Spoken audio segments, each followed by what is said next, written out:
אך מי ישיב נפשי בשאלתי? ואני שומר אמונים, אני לא נרתע מהדרך. אני שומר אמונים, אני לא הולך לקרוע את השרשרת.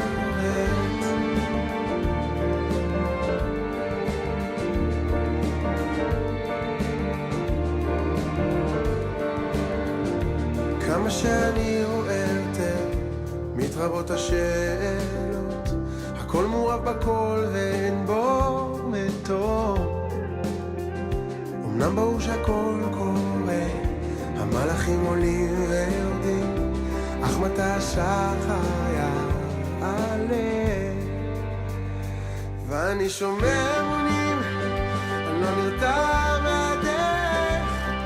שומר אמונים, ולא הולך לקרוע את השרשרת.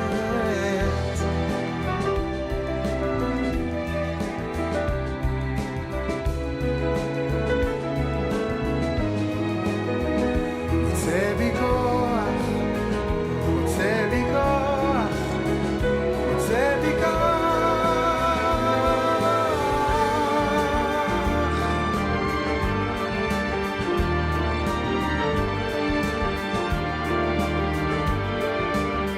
תן לי כוח.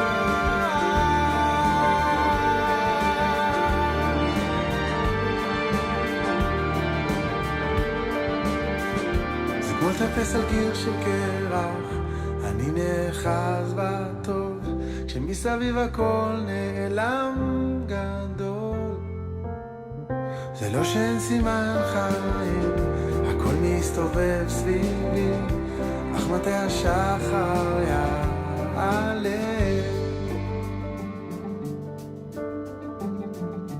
ואני שומר אמונים, לא נרתע מהקושי, מחזיק חזק בפנים, לא הולך לקרוע את השרשרת.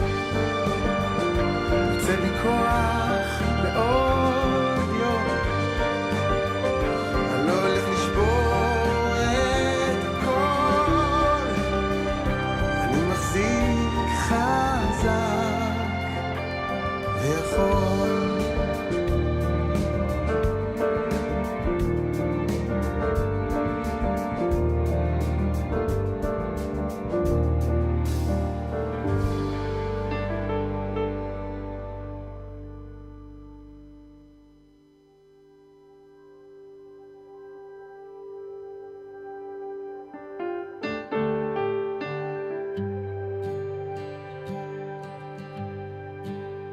ואני בחסדך פתחתי, הגה ליבי בישועתך.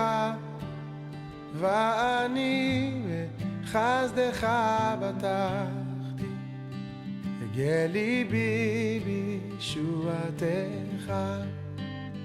ואני בחסדך פתחתי, יגע ליבי בישועתך. ואני בחסדך פתחתי, יגע ליבי בישועתך. אשיר על השם, אשיר על השם, אשיר על השם, כי גמל עליי. אשיר על השם, אשיר על השם, אשיר על השם, כי גמל עליי.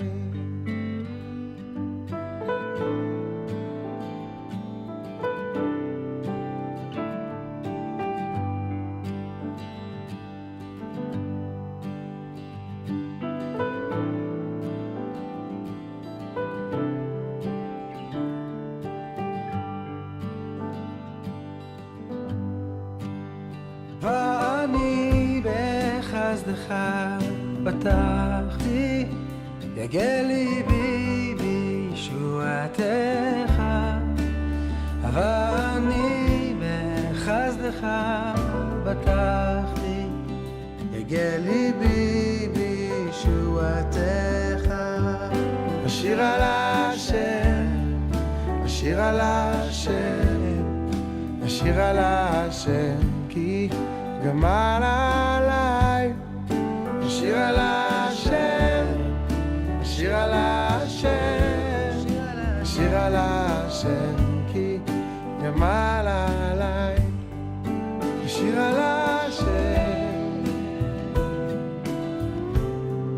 השיר על השם, השיר על השם.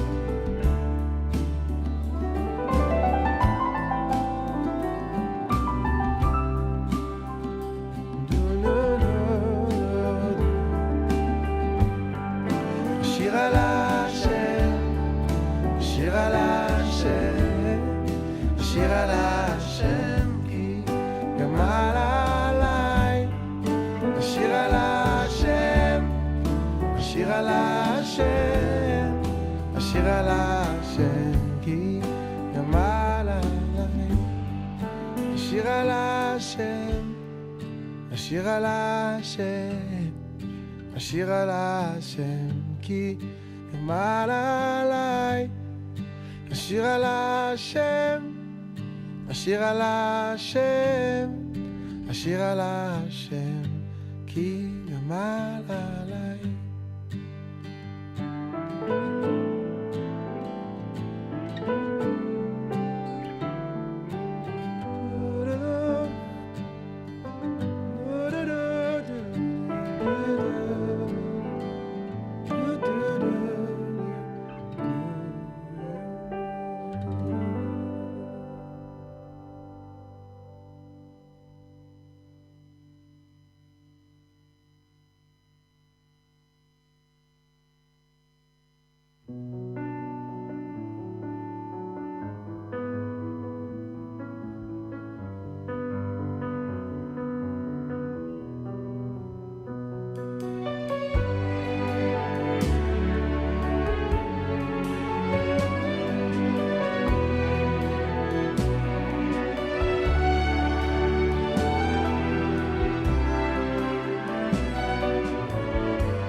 החסדים ומכל האמת אשר עשית את עבדך. קטונתי מכל החסדים ומכל האמת אשר עשית את עבדך. קטונתי מכל החסדים ומכל האמת אשר עשית את עבדך. קטונתי מכל החסדים ומכל האמת אשר עשית את עבדך. כי במקלי עברתי את הירדן, עתה הייתי לשני מחנות, הצילני נא, צילני נא, הצילני נא. כי במקלי עברתי את הירדן, עתה הייתי לשני מחנות, הצילני נא, צילני נא, הצילני נא.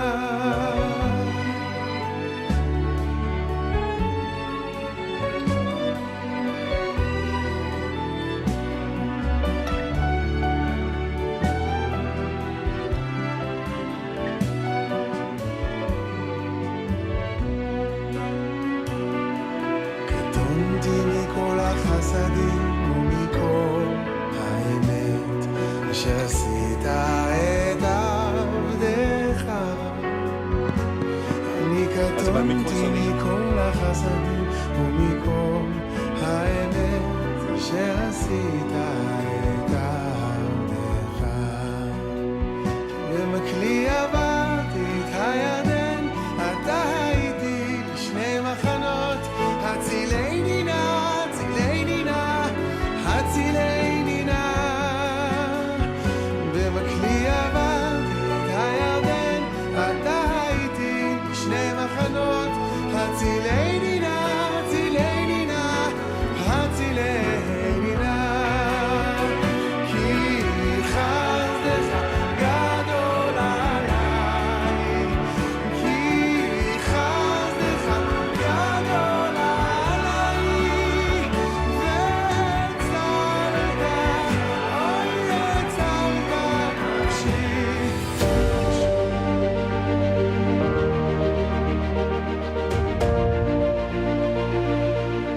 COVID-19 crisis, we have witnessed a dramatic increase in racism and anti-Semitism and hate speech worldwide.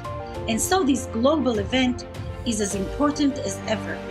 I commend the March of Life organization for bringing peace back to the streets and for publicly standing for reconciliation instead of hate.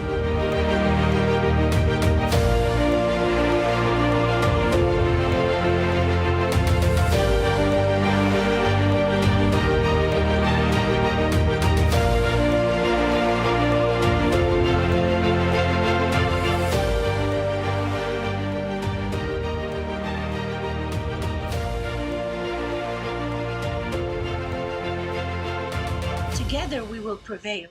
Wishing you much success in all your efforts. Shalom from Jerusalem.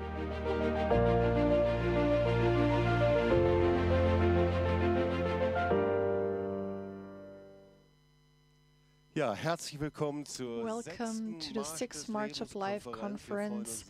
We are happy that we are here online together, of course not in person, but we are here together.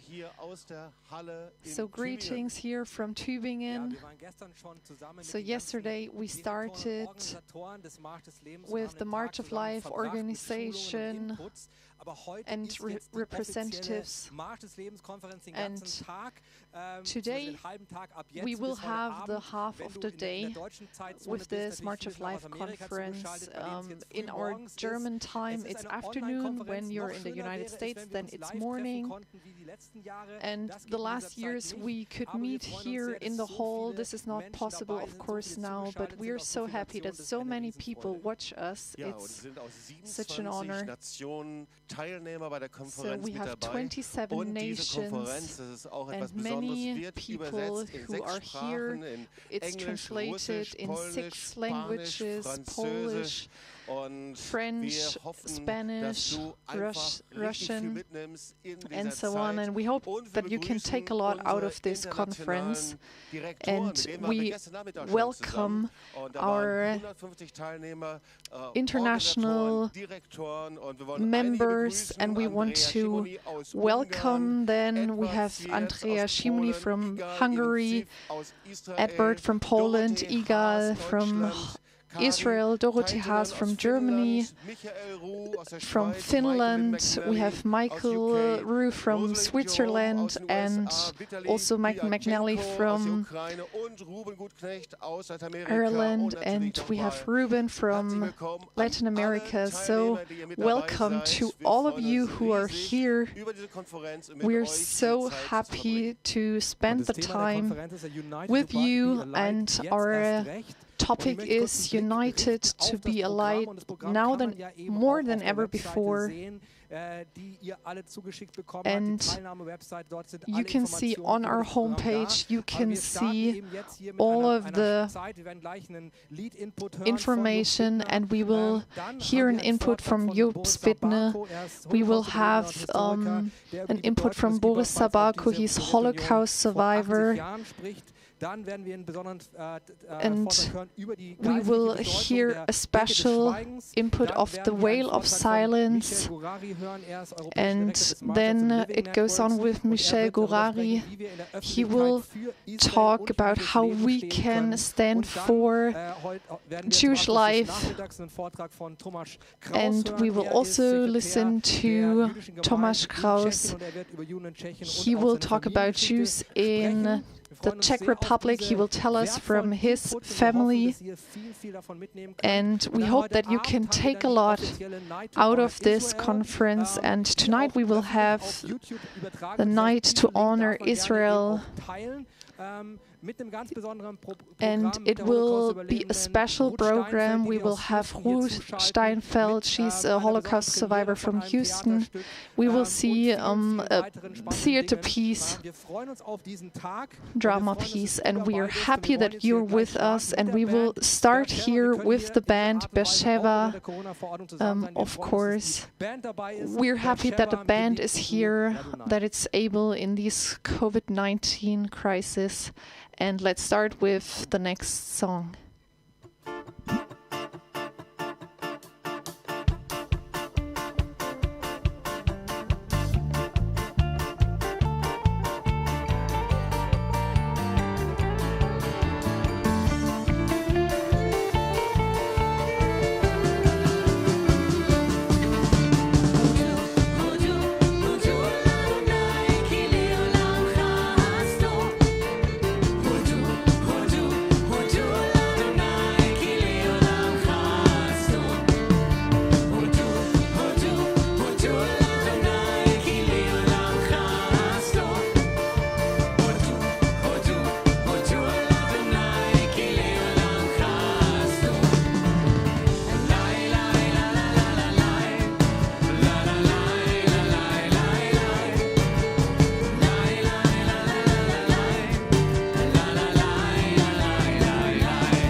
Nochmal herzlich willkommen für alle, welcome again to those of you who joined now.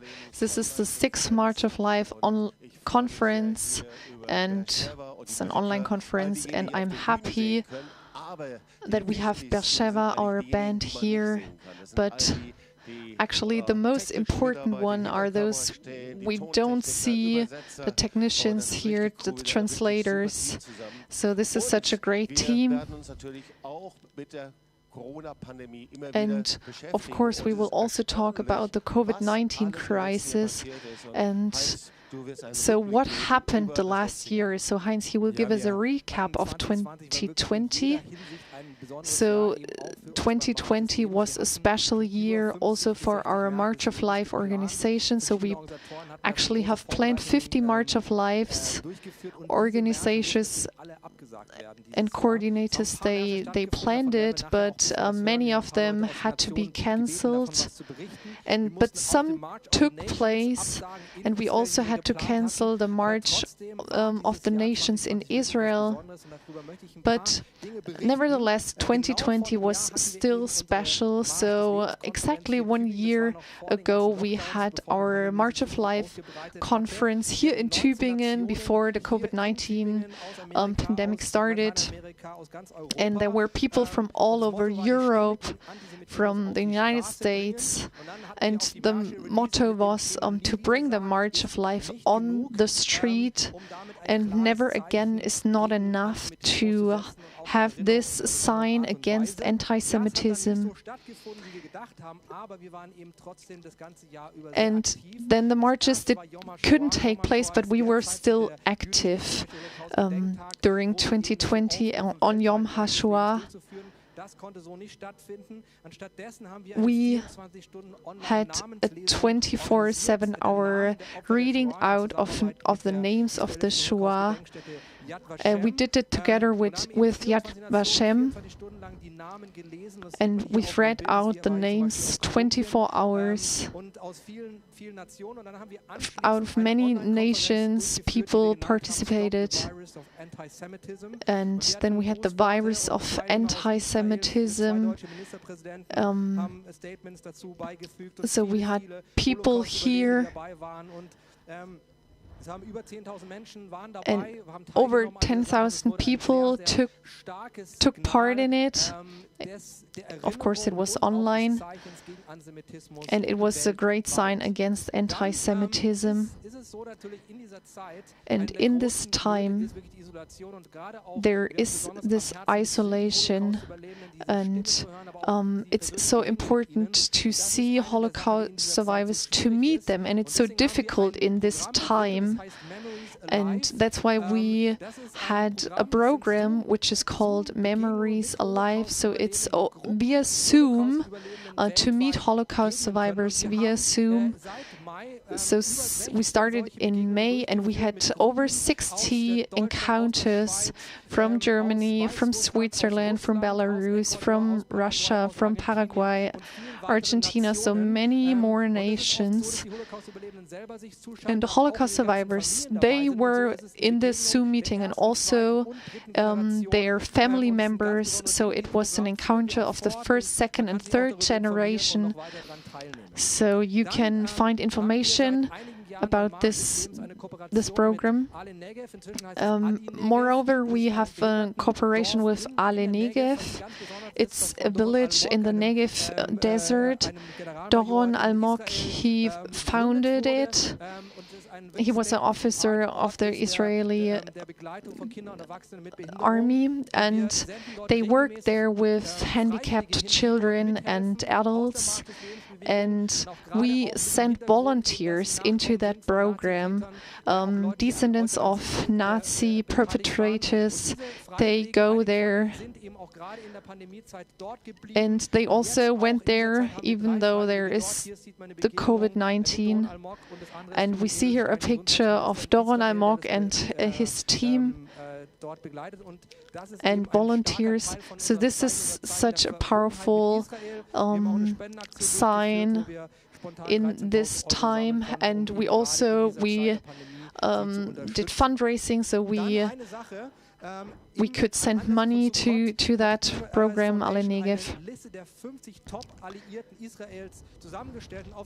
And there was a list of many important people in Israel, Israel's top 50 Christian allies, and then there was also Jobst Bittner on that list, also Franklin Graham.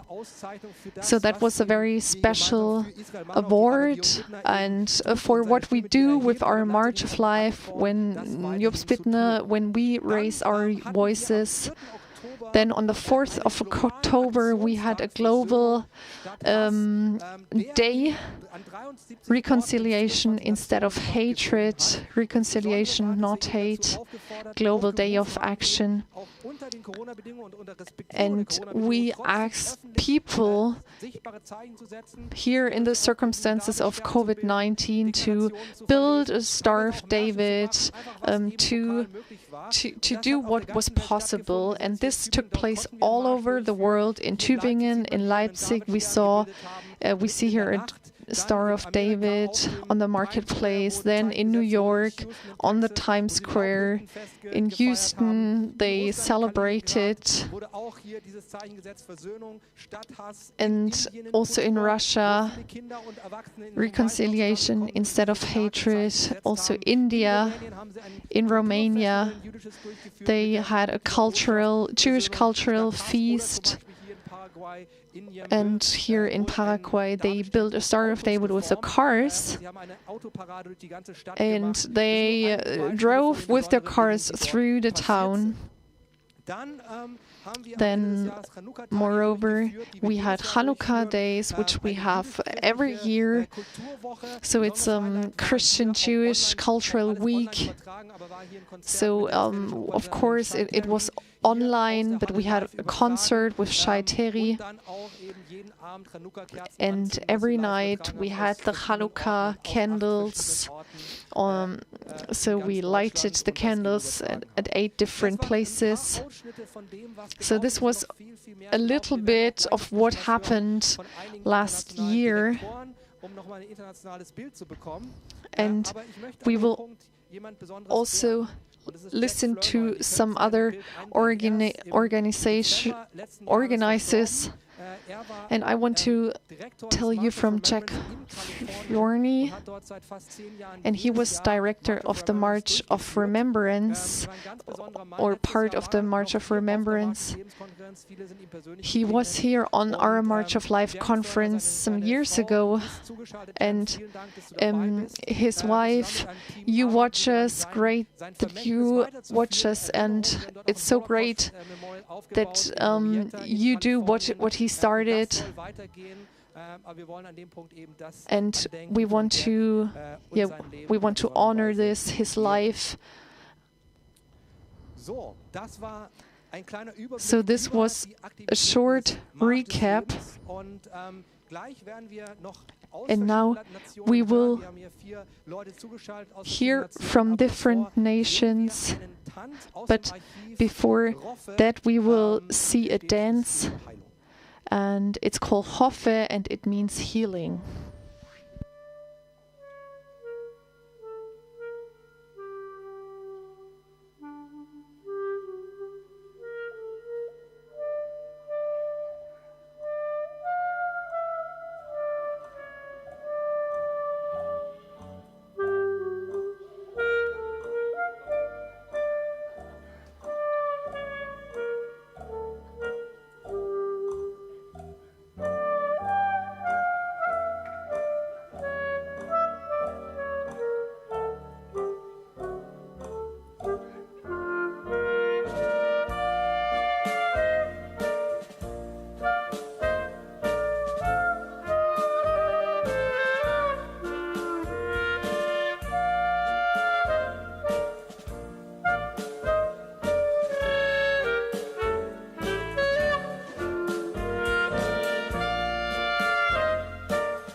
So this was the dance group YC Dance with their dance Roffe.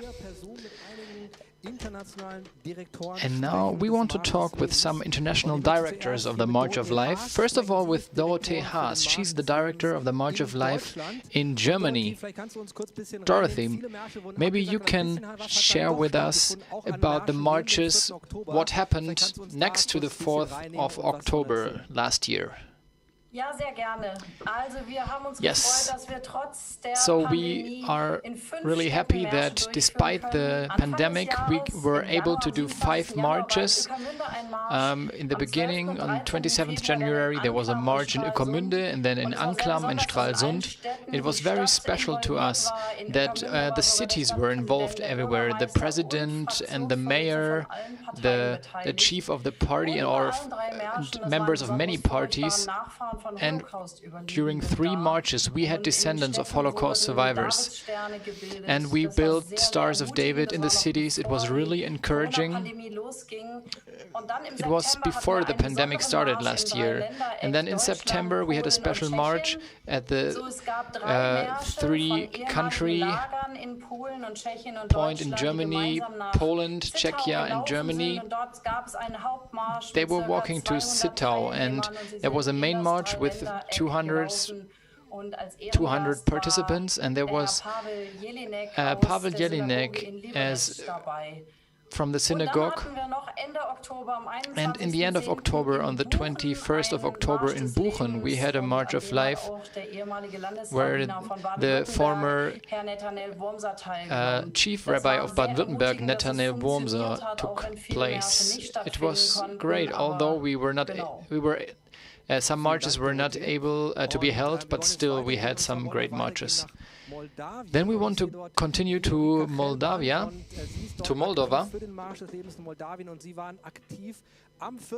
So they were active on the 4th of October during our International Action Day, Reconciliation instead of Hatred. It was very difficult to do anything because of the lockdown, but they became really creative, and maybe you can tell us what you did.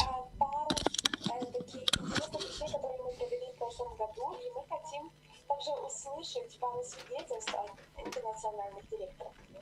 И в этот момент я хочу отдать честь особенному человеку. Жак Флорнер. Он умер в декабре 2020 года. Он был директором.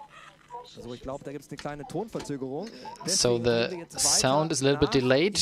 This is why we will go to Switzerland first and then we come back to Jurike. Or maybe no? Я из Молдовы и хочу рассказать свидетельство, которое произошло во время подготовки праздника Суккот и акции примирения вместо ненависти. Когда мы готовились к этой акции, за неделю к нам поступил закон о том, что мы не можем проводить эту публичную акцию. И тогда нам нужно было перестраиваться всего лишь за 1 неделю. И случилось очень интересное такое для меня случай, что во время молитвы я получила от Господа такое побуждение обратиться к моему директору в медицинском христианском центре и попросить его, чтобы он помог нам в этой акции.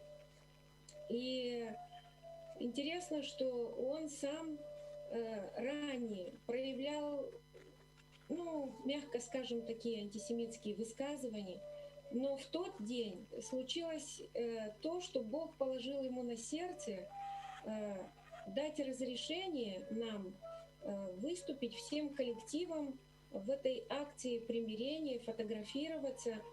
И вскоре после участия в этом So we were able to do this action as team.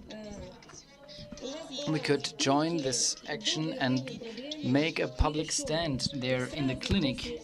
In the clinic we had a lot of unsolved problems, and directly after this action we were able to get cars for our clinic, and during Christmas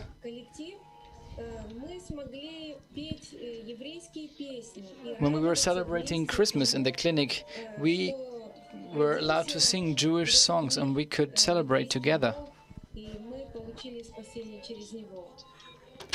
Because our Jewish God was born, and through him we have been redeemed. I wanted to share this testimony. It was very wonderful for us.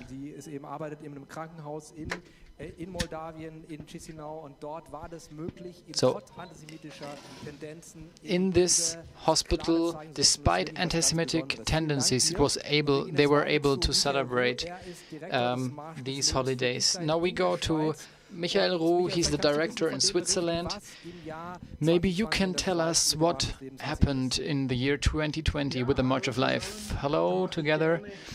It's my pleasure to do it.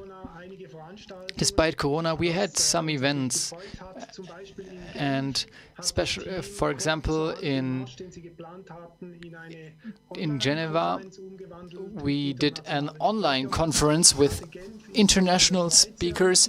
Especially Geneva is important for us in Switzerland, but also from a European perspective, because Geneva has a significant history connected with Jewish life, but also it's the seat of the UN in Europe.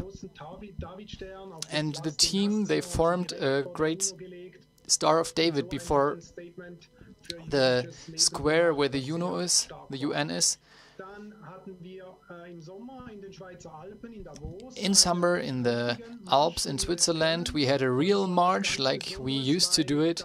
It was very special because Davos, in the summer, many Jewish people, thousands of Jewish people are usually going there. And despite Corona, there were many people, and we did this march. And we had many great encounters. Jewish people were stopping by and applauding us, and they hung with their cars, and we had great conversations. And this was so powerful and a real highlight for us in Switzerland. And one more thing I want to add is with a class of pupils, we were able to join Memories Alive with Tiazza Livni. She's living in Israel, but she grew up in Switzerland. First 4 years of her life she used to live there. And the place is not far from the place where the pupils come from. They knew the place, and for her it really came alive. And she really was touched to hear the stories. And in school it was great and had a great effect. Many pupils and kids with Muslim background, but they were really moved. Thank you very much, Michael. This is so encouraging to hear what you are experiencing in Switzerland, despite the restrictions of Corona. Now we're going to Lima, Peru.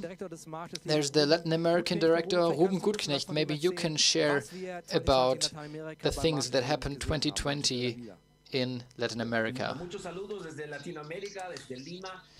Many greetings from Latin America and Lima. It was a really tough and challenging year for us because we had a lot of lockdowns and restrictions and we were not allowed to do any marches. In the beginning we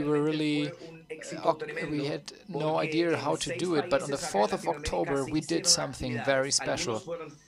In six different countries we had activities, and I want to share about 2 actions in Bolivia and La Paz. There is a government that is working closely together with Iran and against Israel, but we were still able to be before the central station and the central mayor's office, and we could make a declaration for Israel. Many people were watching. In Paraguay, we were also experiencing a great miracle. We did like a march with cars. We had hundreds of people, and we were forming a Star of David with the cars. And you could see this in one of the photos before, and it was so important for us as March of Life in Latin America. We could do this despite we were in quarantine, and our Jewish friends, they were really thankful that we did not keep silent, but we raised our voices anyhow. And at the same time, we had many online meetings, Memories Alive, and many people participated. And last year was really challenging for us, but still very special, and we are looking forward to this coming year, what will happen. It is so great to hear what was able, despite the tough and hard lockdown in Latin America. And there is a wave of anti-Semitism also in social media, but thank you that you are standing up against it. So we will continue now, because the March of Life stands for commemoration, for reconciliation, and for standing for Israel and against anti-Semitism. I'm happy now that I can give the word to Jobst Bittner. He's president and founder of the March of Life, and he will share a few thoughts that will give like a frame for this conference. Thank you very much, Heinz. First of all, thank you so much to the whole March of Life team. It is so great what work you are doing, Heinz Reuss as international director and Michaela Bokel-Kyra. Thank you so much to everyone, to all the people here working technical, all directors. It is so great to be with you together. We heard about this, and last year was really challenging. Of course, the corona pandemic really threw around everything we had planned before, and it also has changed our view how to cope with some things. When I think back, I see pictures of demonstrations, people, right-wing people with their swastikas, and also I see pictures where there are anti-Semitic signs on synagogues or other Jewish sites. So we used to say is there is no vaccine against anti-Semitism. So anti-Semitism can come from the right corner as it can come from the left corner, from a Muslim background, or also from our own families, from the normal society in the center. So this is the topic. The pandemic is also a time of anti-Semitism and hatred against Jews. We can see that there is a worldwide rise of conspiracy ideologies and also downplaying of the Nazi era. So conspiracy ideologies always have an anti-Semitic operating system. So what are conspiracy ideologies? We know they say that Jews have a bad intention, they are behind everything bad in the world. This is nothing new, but we have known this for hundreds of years, because anti-Semitism is the oldest conspiracy theory. So this is a caricature, a typical anti-Semitic picture, and then we can read, get your coronavirus shot. So he's waiting for you to get the vaccine. So what does this say? Behind the vaccine and corona there is a conspiracy. Another picture we received yesterday from a friend from Berlin. He found this in a subway in Berlin. It says, do we really have a corona problem, or don't we have, most of all, a Jewish problem or problem with Jews? So these pamphlets you can find in public transport in Berlin. So are we right in the midst of it again? We cannot really say everything that's standing there. There it says Angela Merkel, Polish Jewish, Heiko Maas, Jewish guy, and so on. So we can find this, and there are quotes that I want to share from the president of the community of the rabbis. He says, Corona has made everything worse. It becomes easier for the people, and the people are changing history. Charlotte Knobloch, the president of the Israeli community, says hatred against Jews has to be changed, and you really have to start acting in the midst of the society. And Reuven Rivlin, he says, there is a pandemic that cannot be fought by a vaccine. It is called anti-Semitism, and it has been raging for about 2,000 years. And in such times of crisis, it really starts coming up more than ever. I'm convinced that we are now in a time of change bigger than ever before. And some people say we are in a crisis, and crisis, of course, can be also a chance. But in the old Greek work of crisis, it says also time of decision. And some say the year 2021 will be a year of decision. And I believe there are important decisions to be made.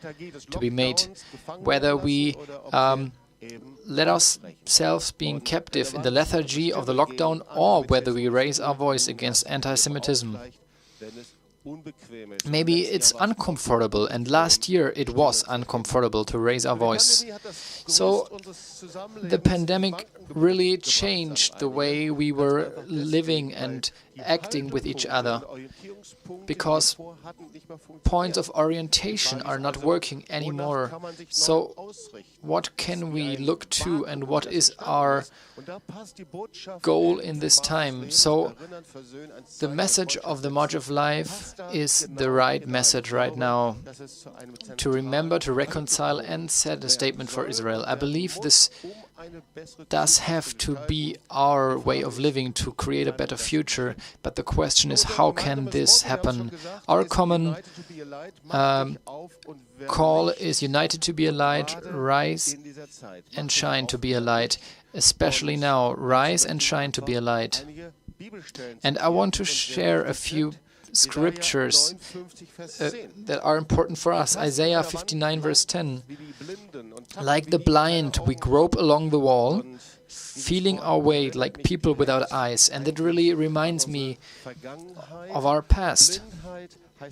Blindness does mean to be not able to see, and I believe this conference we can only do when we know who we are and from what background or before what history background we can sit here.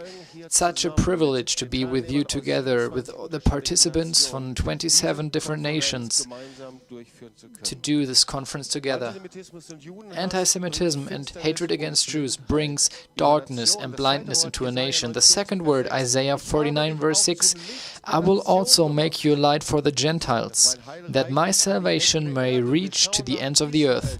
And we look towards Israel, we look towards the Jewish people, and in the book of Isaiah, the Lord says that it will be a light for the nations, a moral lighthouse for other nations where they can find orientation. We know that God has made a covenant with His people and that He is a faithful God, and we believe that He has called Israel to be His people, and He has called them to be a light and a blessing for the nations. And we believe that every nation will be measured according to the way they act with their people, whether they bless them or protect them, or whether we are indifferent and we are turning away, or we try to teach them and we lift ourselves up.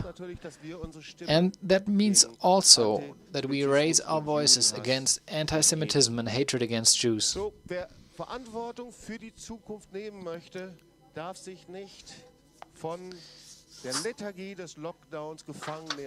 So if we want to take responsibility for the future, we must not allow the lethargy of the lockdown to take us captive. Last years we experienced how we could reach tens of thousands through the internet, and we had chances that we did not have before. There are chances in the crisis that we have to take. In Matthew 5:16, the Gospel, it says, "In the same way let your light shine before others, that they may see your good deeds and glorify your Father in heaven." And Isaiah 60, this word has been with us for so long time. "Arise, shine, for your light has come, and the glory of the Lord rises upon you." This is the motivation we have, and this is pushing us forward. And when we look to the year 2021,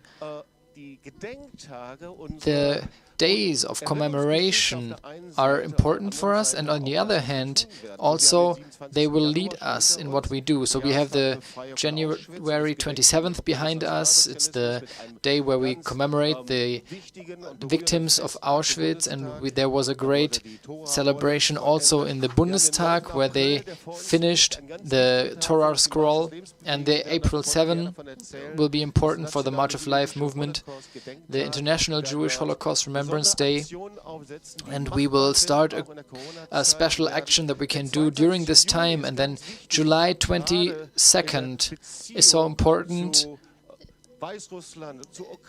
in our relationship towards Belarus and Poland, Ukraine, because it's the 80th anniversary of the attack of Germany on the Soviet Union, where the war started. And we will also talk about this afternoon. And September 29th and 30th is the 80th commemoration day of Babin Yar, where during 3 days more than 33,000 Jews were killed by the Nazis. And of course, November 9th, the Reichskristallnacht. 10 years ago, I wrote the book about the breaking the veil of silence, and sometimes I kept thinking, well, now it is enough. I talked so much about that. I did so many seminars and one thesis, and there was a thesis I wrote 10 years ago. As long as the silence is not broken in the families, the history will be renewed, and the hatred against Jews and anti-Semitism will be transferred from generation to generation. And 10 years later, we have had the book translated into 10 different languages. And there is a book from Samuel Salzborn that was published in 2020. It's the pushing away the responsibility of the German guild, and he is also responsible for anti-Semitism in Germany, and he says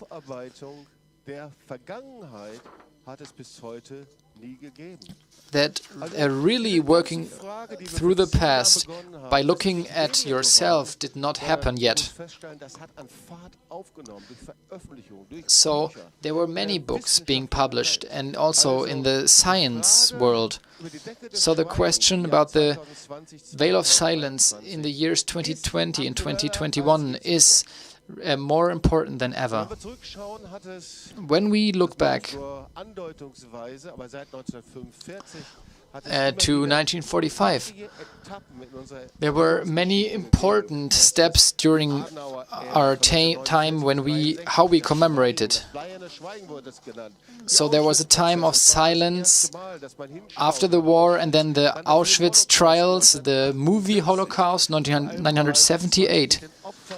Suddenly, people started to talk about the victims, and the speech of Richard Weizsäcker, 85. In the 90s, the focus was stronger on the Holocaust. People started saying this is too much, and it was great that people started working through the past, but it was from officials and also companies, and people kept saying, you in Germany, you worked through the past more than we did, but still, 75 years later,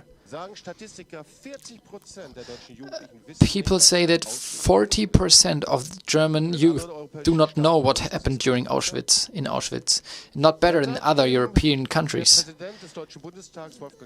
And the president of the German parliament, Wolfgang Schäuble, he said in a memorial event,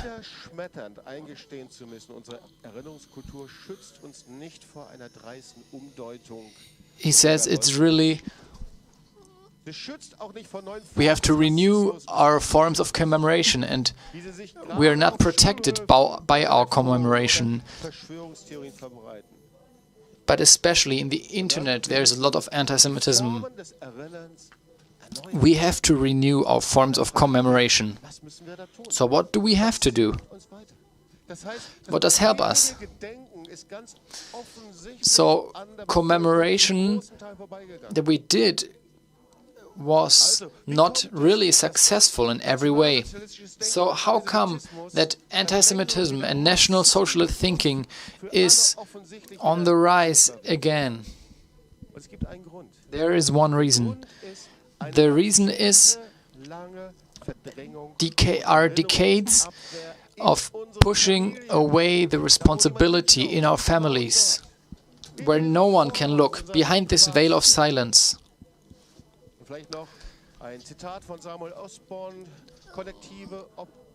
Samuel Salzborn says in this book, in Germany there is a guild that started before murderer. This is a guild that every family has, because many children and grandchildren did not really work through their past, and they really changed the history of their family. So what is this guilt? He says it is the refusal to remember. So this is also like violence against the victims. It's a violence of forgetting. It's the refusal to remember. And this is the silence. This is what we keep speaking about, the veil of silence. The real perpetrators, they did not talk about it, and they gave this to their children and grandchildren. So this does not stay with one generation, but it keeps growing. The refusal to remember is a legacy that lies on our family history like a heavy shadow. And if we want to fight against anti-Semitic thinking and be successful with that, we have to start with the remembering in our families, with our family histories. So I come to the end of this introduction.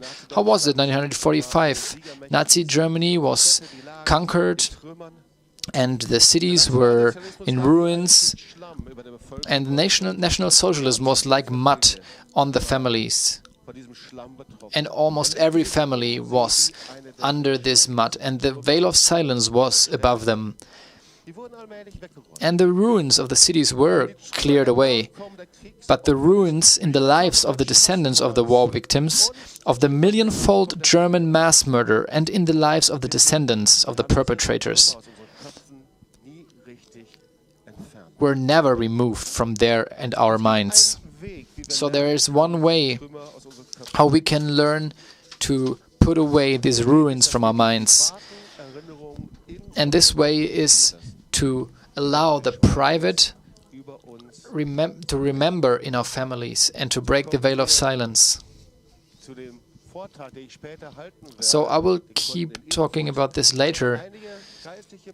I want to share a few spiritual principles that are not only true for us in Germany, but I believe we can transfer them to so many nations, and we will talk about this later. We have the privilege to be here in Tübingen, and it's a great miracle. Who knows Tübingen? I shared this story many times. It's a former Nazi city, and we can share a lot about the dates, but it is so important to hear this again. 1477, the university was founded by Count Eberhard im Bad, and he was an anti-Semite in every way. With the foundation of the university, there were 400 years with no Jews in Tübingen and the region. The university was during the time of the anti-Semitism, of the National Socialism, like a pathway for National Socialism, and many mass murderers came from the university. It was like a hotbed for them.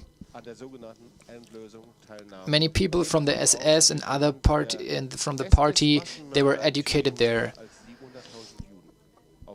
More than 700,000 Jews probably were killed by people who were educated or trained in Tübingen. What a miracle that the March of Life movement came from the city. Now more than 400 cities and 7 nations where people were marching for Israel and against anti-Semitism. Charlotte and I came in 1982 to Tübingen, and there was a commemoration plate on the church in the city. People who came back from the war and soldiers. Among those were 2 people responsible for the deportation of thousands of Jews. And this plate was only removed in 2003. This was the time where we started fasting and praying and seeking God.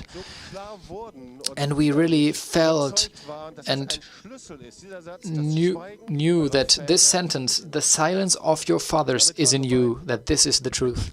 And that meant that this silence makes us to passive bystanders like our fathers were.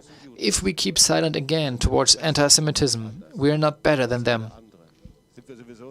Of course, we are not better than anyone, but when we keep silent, we are like the people during the time of the Nazis. And this was the main reason for the Holocaust, and that the Holocaust could take place.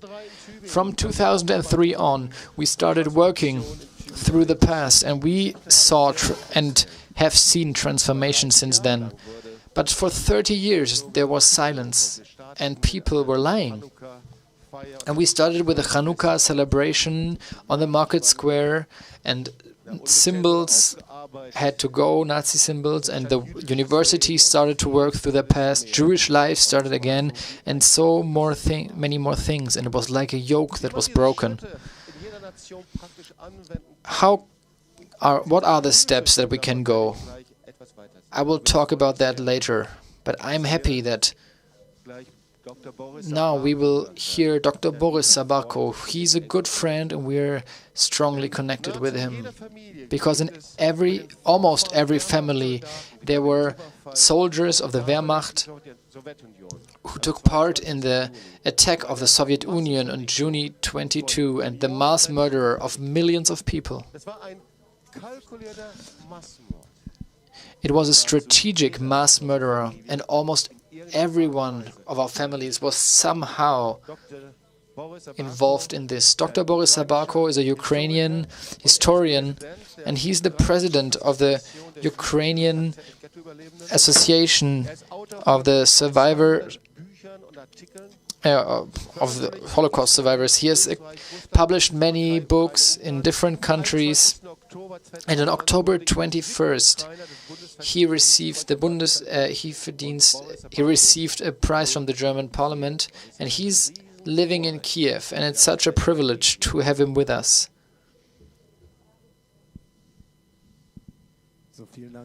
Thank you very much, Jobst. We will hear the lecture of Boris Zabarko in a few minutes that has been recorded on a video, but first of all we will hear a song by Beersheva, a classic Jewish song.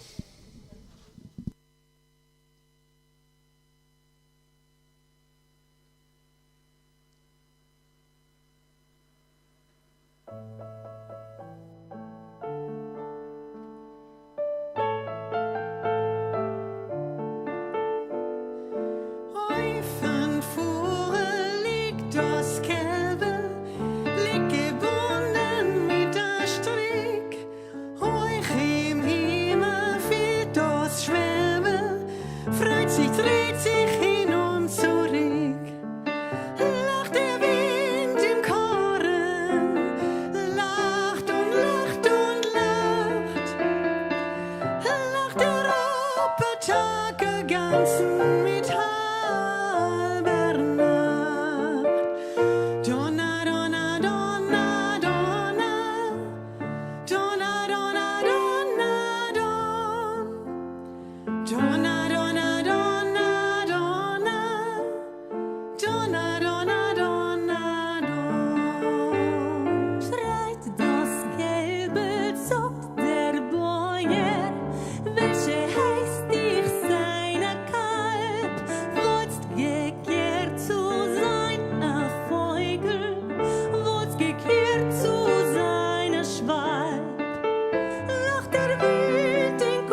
Дорогие друзья, я доктор Борис Zabarko, бывший малолетний узник Шаргородского гетто Винницкой области, Украина. Благодарен за приглашение принять участие в Me, шестой Boris международной Zabarko, конференции I'm an infant prisoner of the ghetto, and I'm thankful that I can be here as a speaker of the 6th International Conference of the March of Life. This is an honor for me, and I'm maybe the only one, the only Holocaust survivor, or one of the few ones on this conference, and I represent the Ukraine today, which was part of the USSR. And at the beginning of the war, there were 2.7 million Jews lived there in the USSR.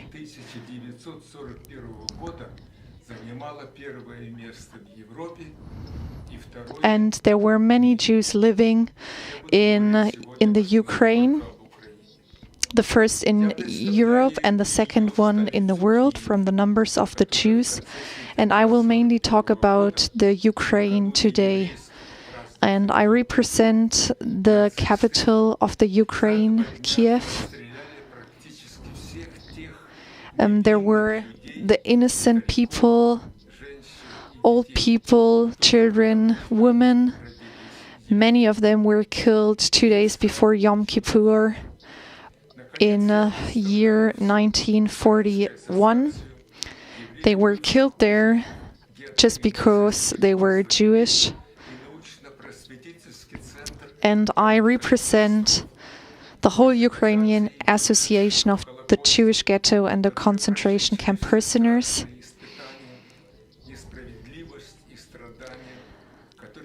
And also the official organization of the survivors of the Holocaust, all those who were tortured, who had to live with unrighteousness and were sentenced to death, but also those who resisted the Nazis and who fought against them. And today we need to remember the Holocaust, and we need to give it to the other generations. This is the reason why I'm here today.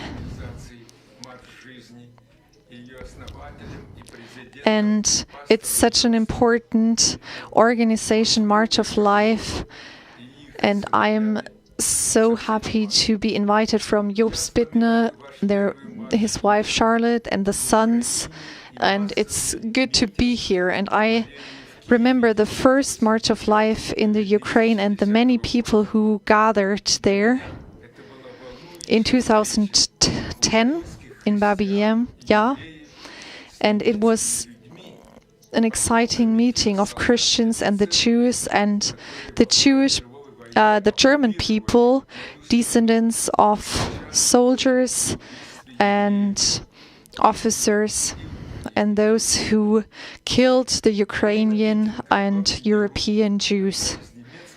And during this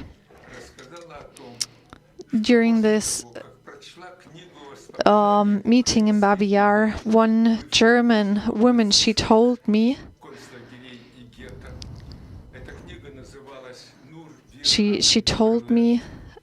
that she's read the book Only We Have Survived, and this woman, she came to me and she wanted to know what her grandfather did. And then she searched for information. She found letters from the front, and she was shocked and horrified. And at that place of the tragedy, she cried and she asked for forgiveness. She repented. And then this wife was introduced to the author of this book. She was introduced to me. And again, there were tears of repentance. And she was touched. And After the March of Life, this event in Kiev, Jobst Bittner, he invited me to Tübingen, and in this great hall in Tübingen, my book was introduced and presented. Only We Have Survived, and I was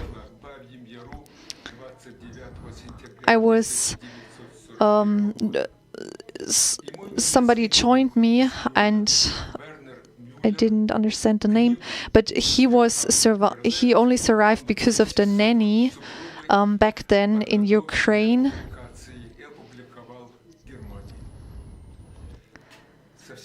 And then there was one friend who helped me to publish my book, Werner Müller from Cologne, and we published another book, all the memories, testimonies of the Holocaust survivors, and it's called Life and Death in the Epoch of the Holocaust in the Ukraine, Testimonies from Survivors. And I am proud that through my books, Germans can now read what happened and what their parents didn't tell them. And then Jobst Bittner, he invited me in 2013 to Berlin, which was a remembrance commemoration ceremony to the 17th anniversary of Goebbels' speech. And then in 2018, 2019, I took part at the March of Lives in Germany, in Heidelberg, in Stuttgart. And also I met with youth groups, and Heinz Reuss, I was there at the March of Life in Lemberg. And in this year, 2021, we need to remember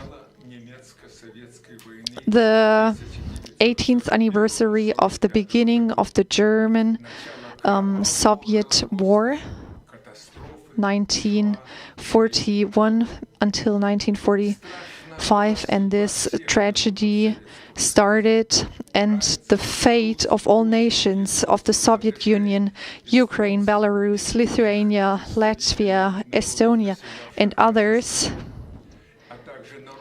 other countries in Europe, it's very horrible. But the Shoah of the Jews we cannot compare it to the fate to others, because the Jewish people, the Nazis wanted them to be erased completely. And the Nobel Prize winner Elie Wiesel and author Elie Wiesel, not all victims of the Third Reich were Jews, but all Jews were victims of the Nazi era. And this is the difference between the Shoah and other victims of the war.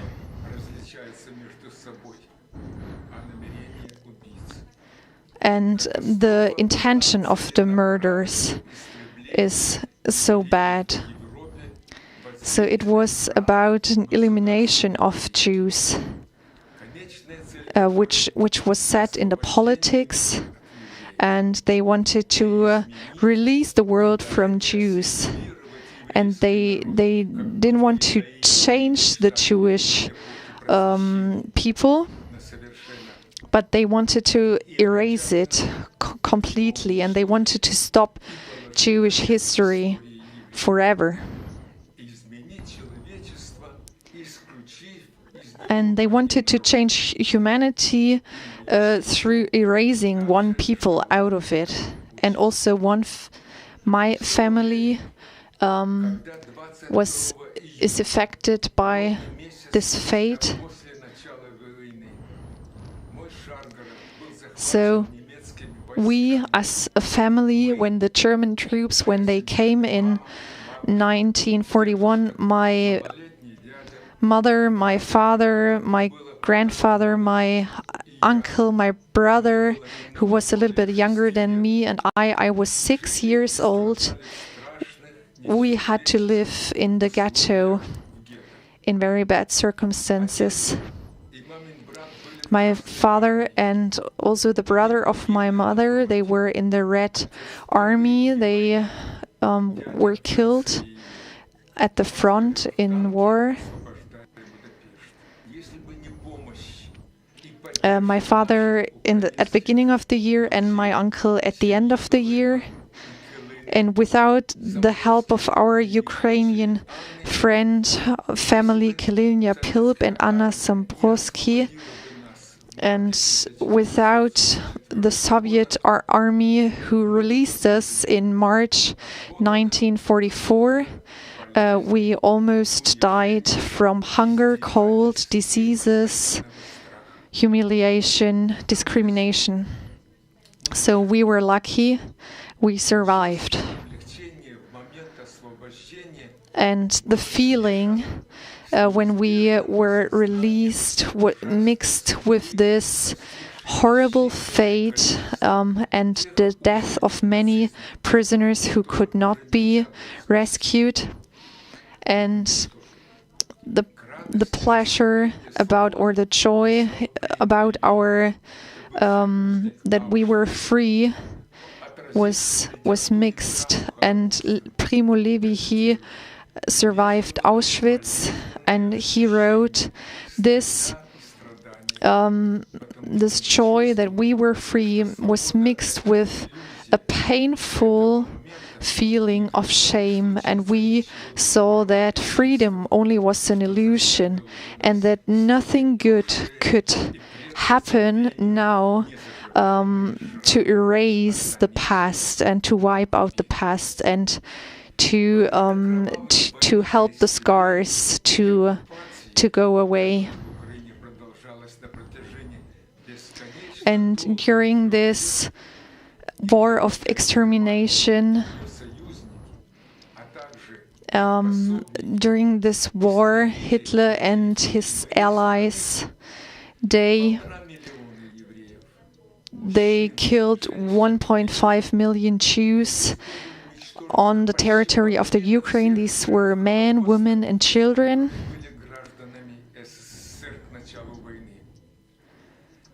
And half of the inhabitants of the Ukraine, more than a quarter, almost the half of the Holocaust survivors, they were inhabitants of the USSR. They were killed, and this is more than a quarter of the European Holocaust victims. And the Holocaust, which happened on our territory in the Ukraine, is different to what happened in other parts of Europe, because it's the numbers are different. For the first time in the history of the Second World War, the elimination of the Jewish people was the main goal of the German army. And the doctrine of Hitler and Goebbels, it was officially just, there is this justification that they were aggressive, and they explained it that for the Nazis not only Jews lived who should be killed because they were Jews, but also Judenbolsche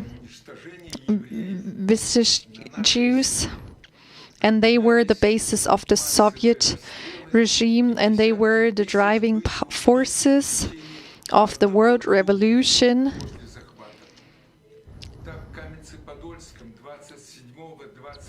And this theory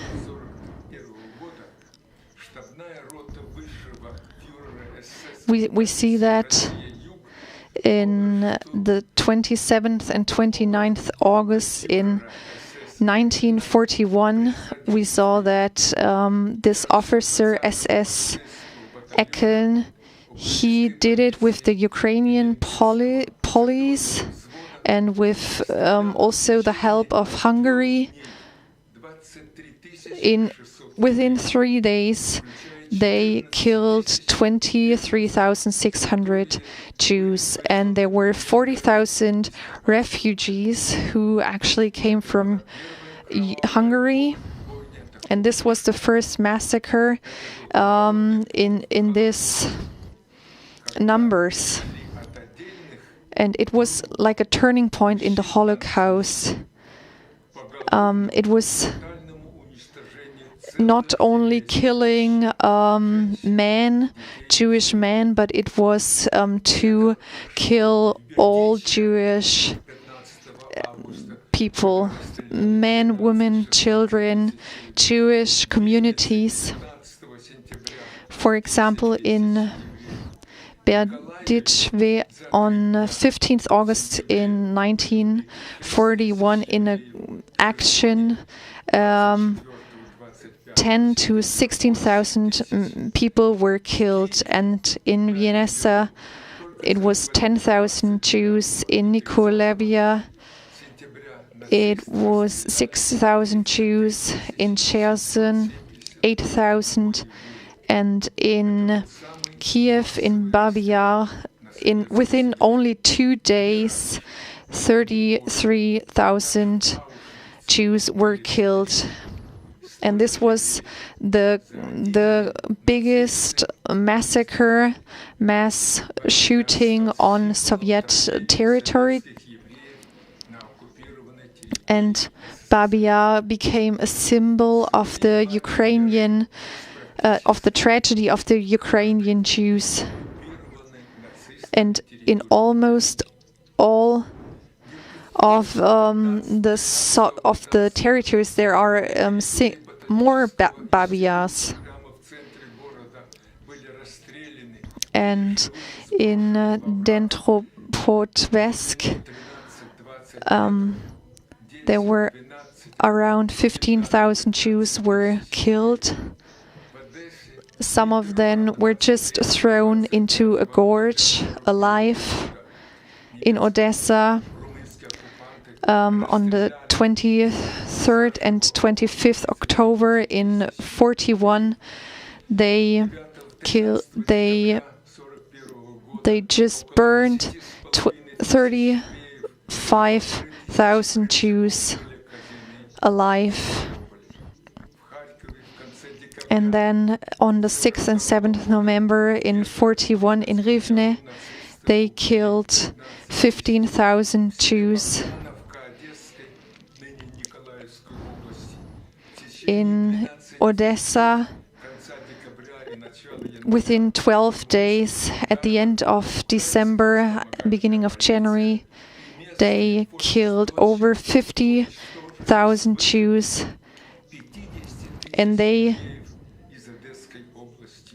were killed by Nazis and also by some other Ukrainian and Romanian helpers. So this is not the complete list of massacres and of shootings. So there are more big and small cities, and this only happened in 41. So we can continue this list, and it gets even more horrible. And within these months, it became, so what happened became worse and worse. So there was this massacre and elimination of Jews. And this was what was started here in the Ukraine, and they wanted to do it all over Europe. So not only men, but also old people, women, and children. And this was the start of the final solution. And this happened 80 years ago now in the Ukraine.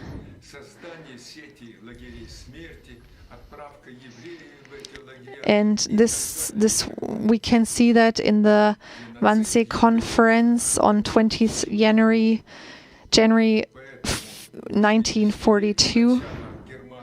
And genocide started in all over Europe.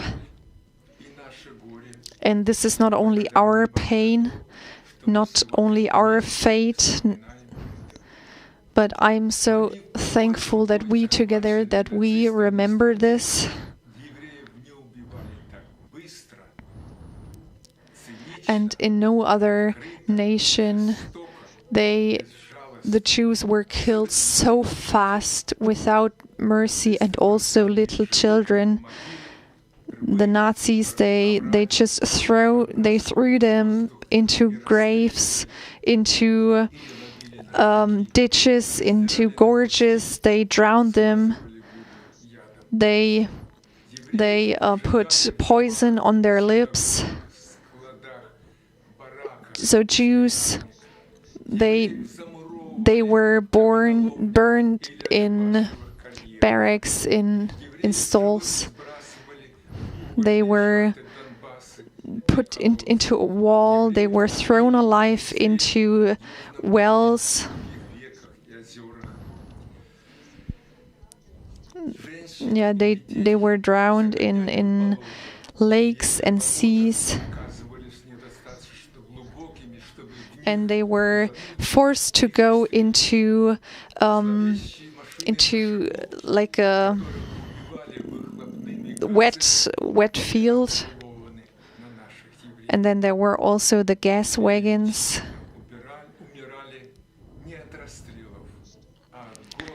Jews, they died not only by killing and murder, but also by torture, labor they had to do, cold, diseases in ghettos and working camps.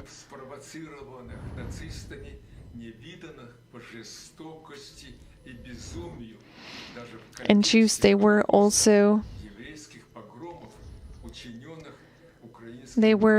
killed in the pogroms, which was or collaborators. They did that from the Ukraine, and this is how 30,000 Jews were killed.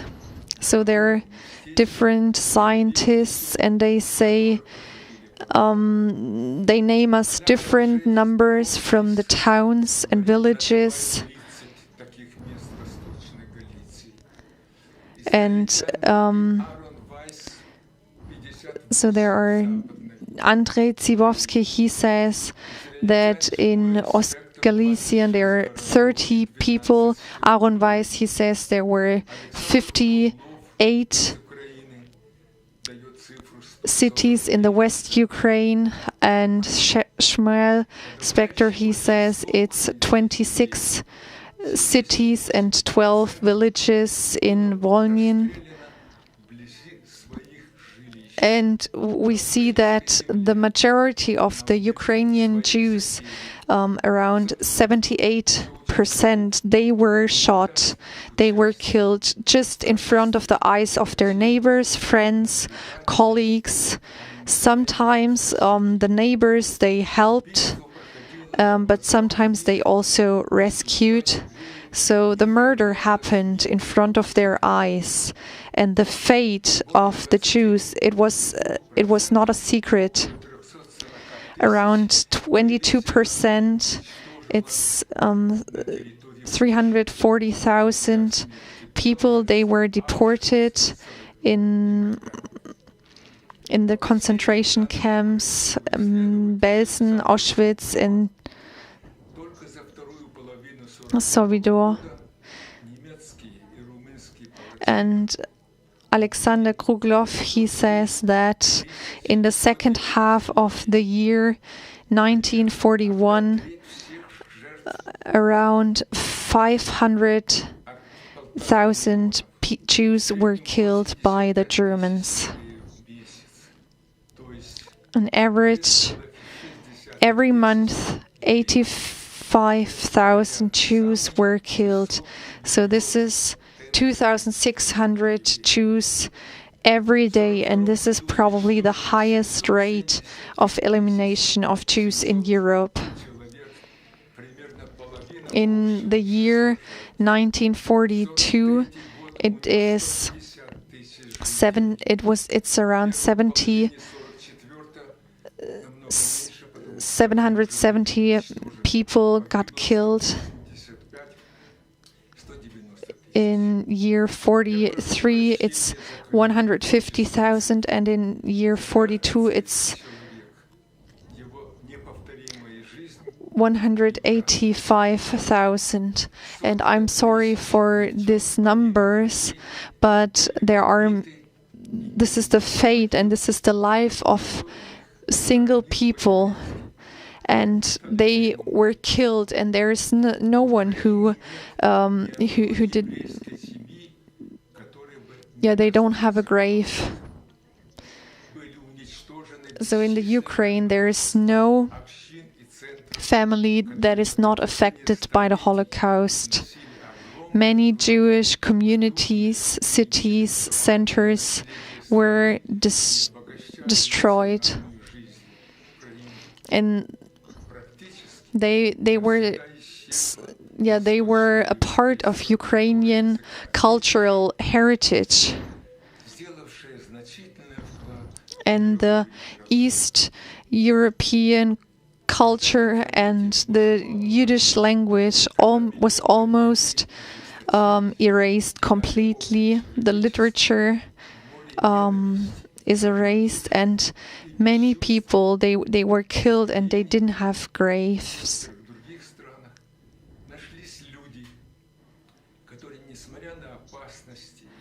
And in these horrible times in the Ukraine, there were also people who did everything to help Jews, to rescue Jews. And thanks to them, we, former prisoners of ghettos and concentration camps, we were released. But when we are honest, we should not forget those who helped the Nazis.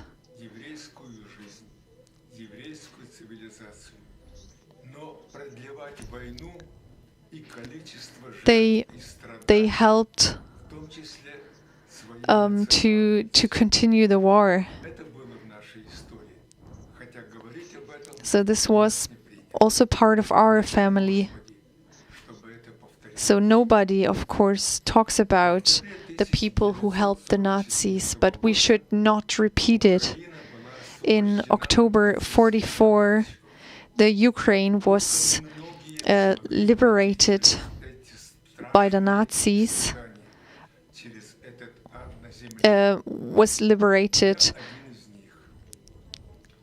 and not many people survived. I am one of them.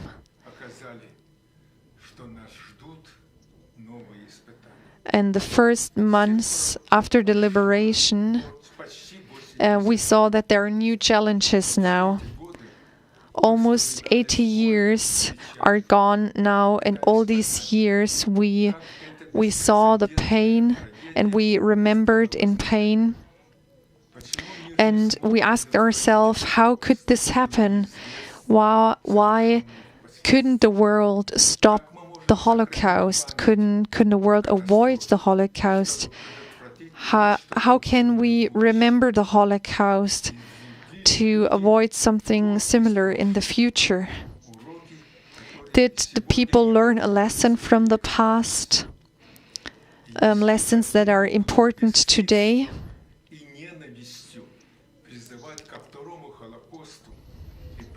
And while some people say that there should be a second Holocaust and that Israel should be destroyed, So we need to speak up against it. So we see that not everybody learned a lesson from the Holocaust. So we should not only remember the past, but we need to know which threats are there. So which threats, ethnic division, intolerance, anti-Semitism, disregard of dignity. So the Holocaust taught us a bitter lesson. And we see that anti-Semitism and fascism has the same phenomenon. And we should not only do this because of the Jewish people, but also all the others who were affected by the Holocaust. And the Holocaust shows that the Jews maybe are the first victims of the anti-Semitism, but they are never the last victims.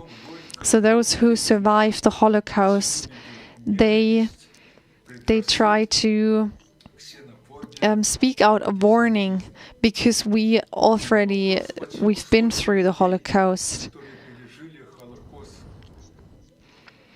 And also the question, why do so many Holocaust survivors now feel the threat again, the danger?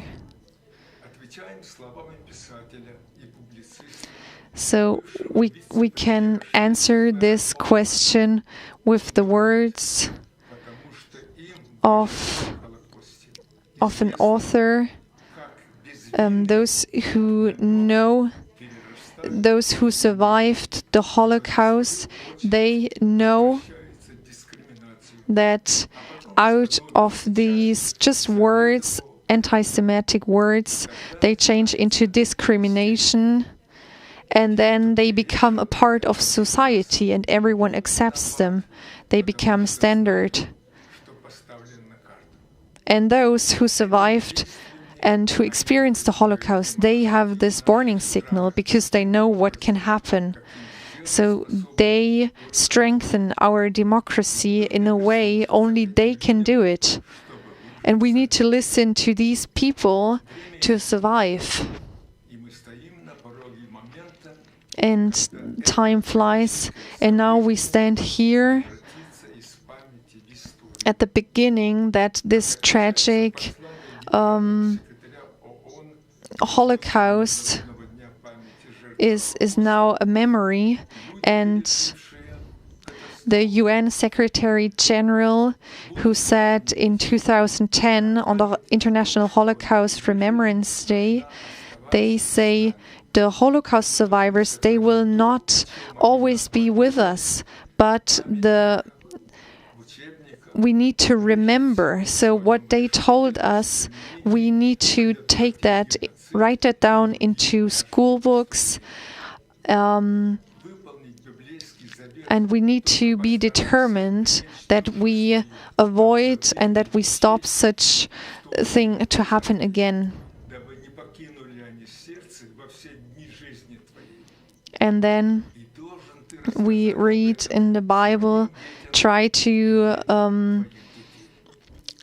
protect your soul, and you should not forget, and you should tell your children and the children what you have seen. And Papst Franciscus, he said, when we lose our memory, we destroy our future. And today, when we see an outbreak and hatred and anti-Semitism again, and Angela Merkel, she said that anti-Semitism is growing again, and they became part of our everyday life. So we also see that people stop to remember the Holocaust. So now, more than ever before, we need to work with the history. We need to learn the lesson. We need to remember.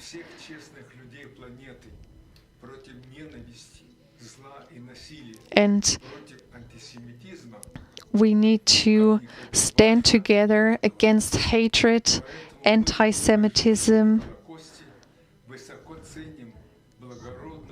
And this is why we Holocaust survivors, we see, and it's so important what you do, and we wish you success.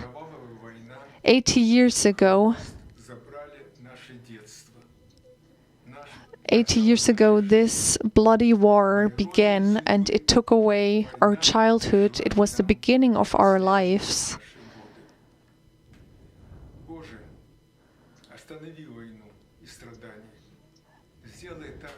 And Lord, please stop the war that is still here in the Ukraine, and please not let the past be again in our future. Das war Dr. Boris Zabarko, Historiker, Holocaust-Überlebender, mit einem direkten Wort an uns. Ich weiß nicht. So, thank you very much, Boris. And I'm really touched, and to hear the stories, the numbers. And now a word for our German members who watch us. Sometimes it's very difficult to be touched by this. There's this inner, so our inner heart says we don't want to listen to that, we don't want to hear that. But we need to know that these numbers are so big that our mothers, fathers who were who fought in the war, they were a part of this mass murder, of this massacre.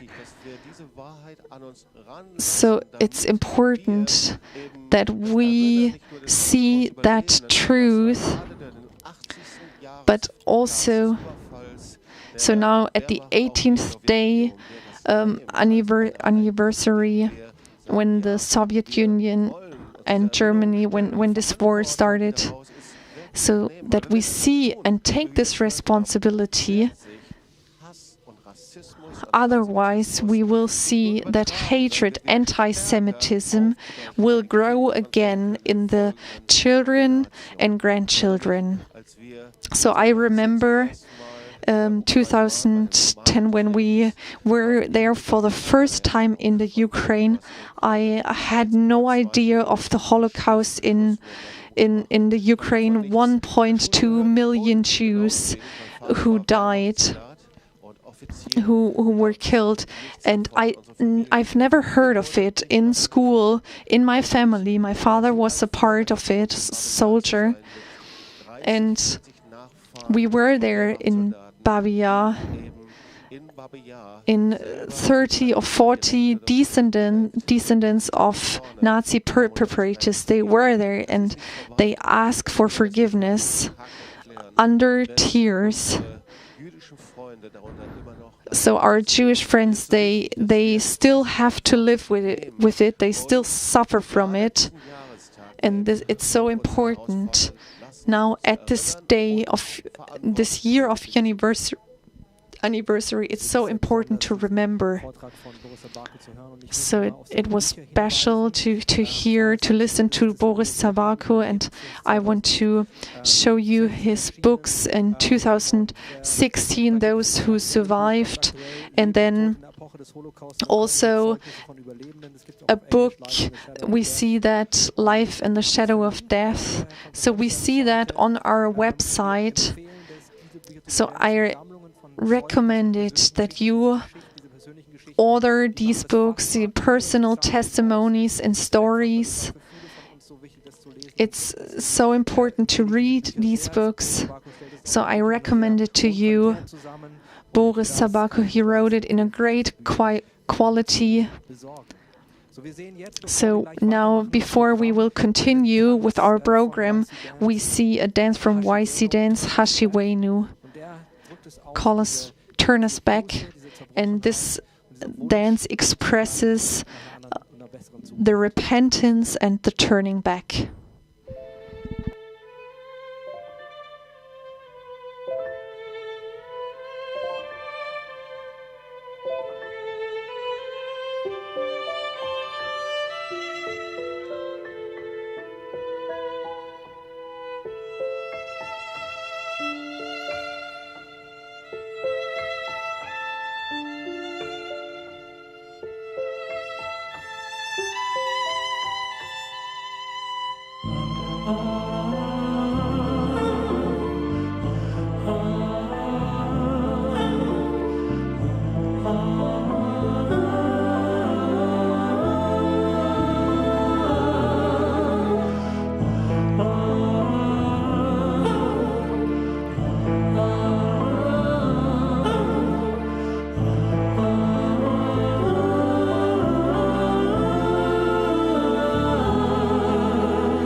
This was a performance by YC Dance from the Polish-German Reconciliation Conference for the 80th anniversary of the beginning of World War II, which we did 2019 in Gdansk. I'm really looking forward to the next speaker, Jobst Bittner. He will be speaking about how to break the veil of silence of a nation, biblical principles and practical applications.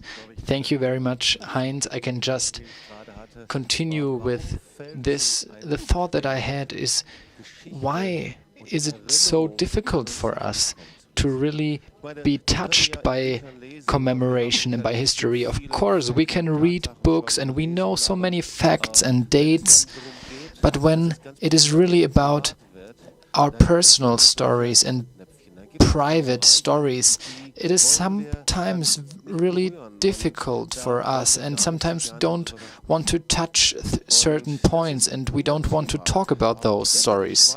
This is our topic. The veil of silence has different aspects, and I want to talk about them, and especially for those participants who are not from Germany. Often we are being asked, why are you translating this book into 10 languages?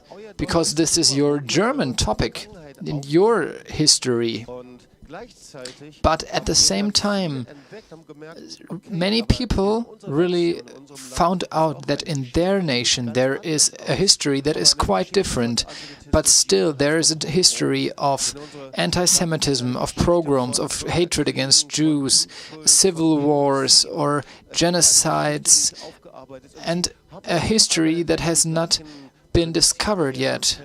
And there are same principles and phenomenons, and people were asking me and asked, can you teach us about this?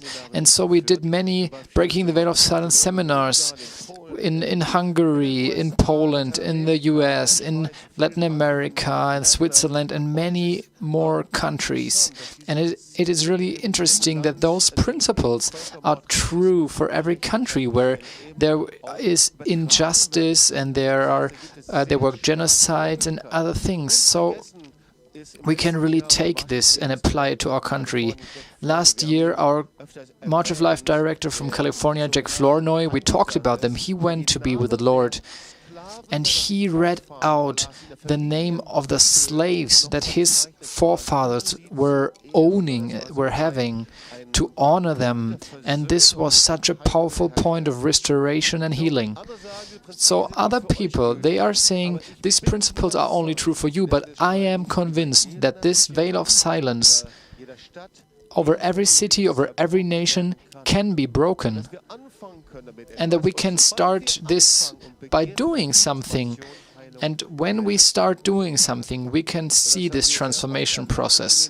And we experience this many times in seminars, people who are being healed, restoration between parents and their children, also personal revival and restoration of the faith. Therefore, it is such an important topic, and it is about how to break the veil of silence over a nation, biblical principles and practical applications. First of all, I want to read out a word that has been with us for 10 years or more, and I believe this is the best description from Isaiah 62. For Zion's sake I will not keep silent, for Jerusalem's sake I will not remain silent, until its light will shine forth like the day, and his glory will rise like a torch, so that the nations will see your glory and all kings your glory. And we can see the connection that we should not be silent for Zion's sake, but at the same time it has to do with an end-time revival and visit of God to our nation. Both of it belongs together. We cannot separate it. So my question with whom I want to start, how does the Bible see our country? We have many people from different countries. It's such a privilege. But what defines our country? Is it political unity or territorial or ethnic? Maybe we have one language. Maybe we were born here, or maybe we came from another country. And we can see the word nation many, many times in the Bible, but how can we understand it? The first point is that nations play a central role in biblical understanding. We can read about it, that God has created nations. We can read this in Genesis 10:5, Psalm 74:17. He has set the borders. You set the borders of the earth. Or if we have a look into the New Testament, into the Gospels, we can read, at the end, one nation will rise against the other. Or in the same chapter, you will be hated by every nation for my name's sake. Or in Revelations, at the end, this is the pinnacle of the history of the earth, of the world. And the nations are standing, and the stream is coming out from the temple, and their leaves are for the healing of the nations. So the nations is not just a construction of a state, not just one ethnic group, but before God, borders are dissolving somehow. We can read that people from every nation, not every single nation, but all the nations, that they will stand before him. In 1 Peter, we can read that we are standing before God as a family, as a nation. You are the chosen people. So borders are dissolving in God's presence. So we want to talk about this. Every nation has its own history and identity. When we look to Switzerland, for example, there are 4 languages, or Ireland, there's a fight against between the religions, and the question is, what is bringing us together? And when we talk about love for the country, patriotism,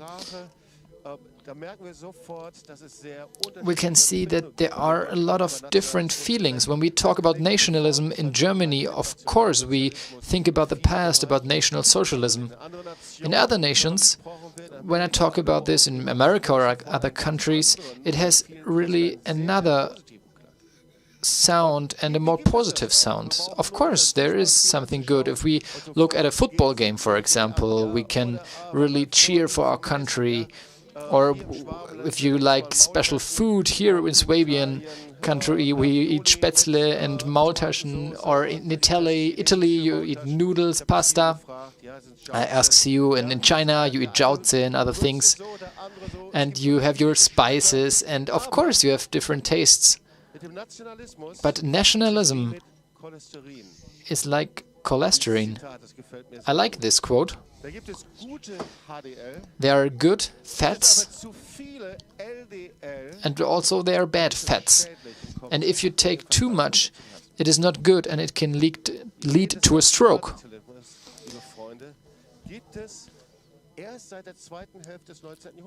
Since the second half of 19th century, the idea of National Socialism has begun, or nationalism. I taught about this 1 year ago. And first of all, I want to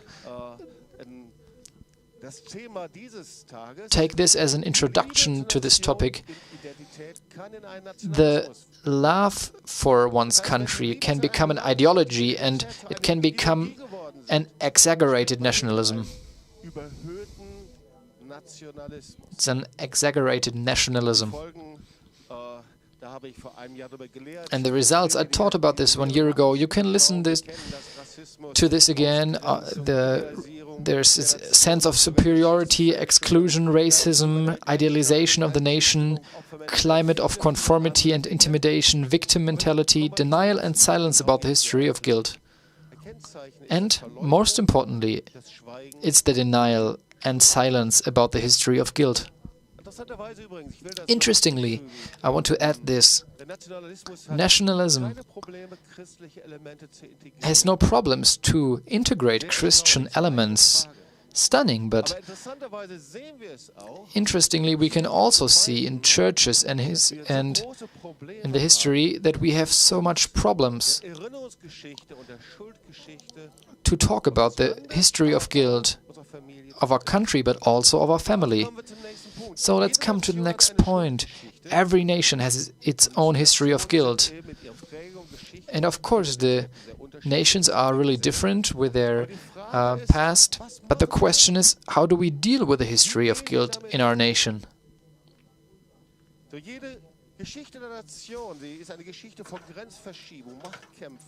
Of course, there's always a history of racism, of changing borders and hatred against Jews. And many times it's about denial and also changing the past. So we have to do something with our history and the way how we commemorate a country and also a family. I talk about our families because it starts with us. And when I talk about family, I do not talk about the others, but about myself. A country and a family, we by ourselves can only be healed and transformed when we look at the history of guilt that is hidden under the veil of silence. From a biblical perspective, this is the key for biblical renewal of a country, of a family, and of ourselves. It's always prayer, a humble and a broken spirit, repentance, and turning towards the living God. 2 Chronicles 7:14-15. If my people who are called by my name will humble themselves and pray and seek my face and turn from their wicked ways, then I will hear from heaven, and I will forgive their sin and will heal their land. Now my eyes will be open and my ears attentive to the prayers offered in this place. There are legacies of sin, legacies of guilt. One of the things we keep teaching about during the Breaking the Veil of Silence seminars does not matter whether we look to Africa, Latin America, to Asia, or wherever. There is bloodshed, and this is a legacy. Maybe war, hatred, destruction, idolatry, not only about altars, but every ideology. Can be National Socialism, also communism or materialism, or people that are enthroned and praised as gods. Or legacies of hatred against Jews and anti-Semitism. Of course, in Germany we are responsible for the biggest genocide against 6 million Jews.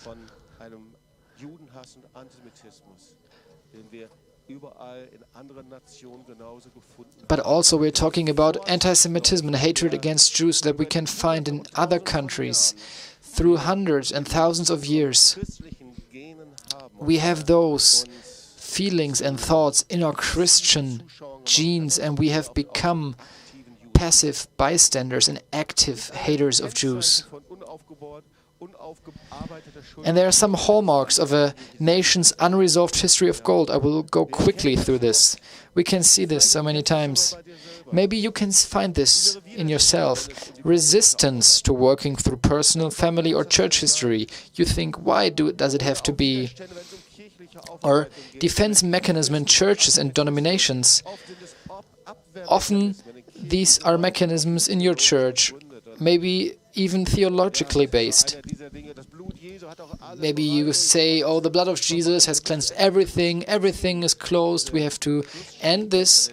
And this mentality of bringing things to an end can be under a theological cover, but still it's not true. Or a victim mentality or myth. We have to keep talking about this. Oh, of course, I can only talk about this very briefly. But from the beginning in Germany, we treated and found ourselves as victims, talking about the Nazis, the SS and other people, but our family, our fathers and mothers. Let's look at them. We don't want to condemn them, but we want to learn and remember and take responsibility. That is what it is about. So what does the Bible say about Israel and the nations? Your country. No matter what country you're from, but it always has a connection to Israel. When we look into the Bible, we can see that the Bible talks about two two different groups of people. Israel and the nations, Jews and Greeks. No, it's not about the nation Greece, but about a group of people. Romans 10 says there is no difference between Jews and Gentiles. God does act with Israel as his chosen people, but also with the nations.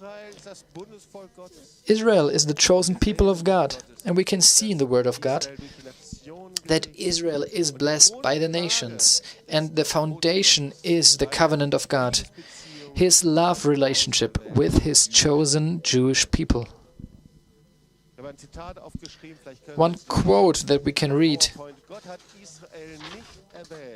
God did not choose Israel because it is a better people than others, but he chose Israel because he loves it and because of his covenant with Abraham. And God judges the nations, our country that we are from, my country, by how we treat God's covenant with Israel. And we can see in Genesis 12:3, we as nation are blessed through Israel, and not the other way around. Maybe we can have a look at this verse. It's so remarkable. I will bless those who bless you, and whoever curses you I will curse, and all peoples on earth will be blessed through you. We can see this word barach means to bless, and for the word to curse we can see two different words. One, it's the curse of God, who turns living things into a desert, but then we can see the word kalal.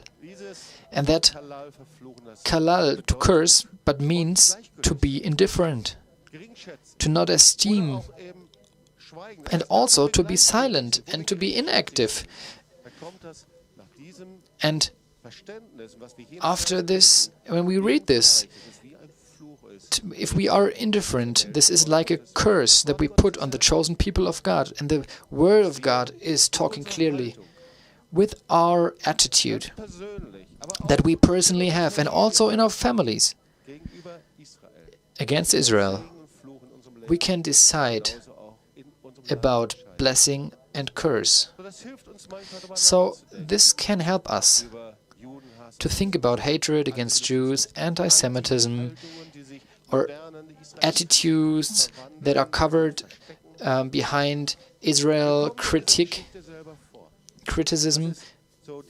But we are a part of this story. And this is important for the 7 spiritual principles that can be applied internationally to break the veil of silence.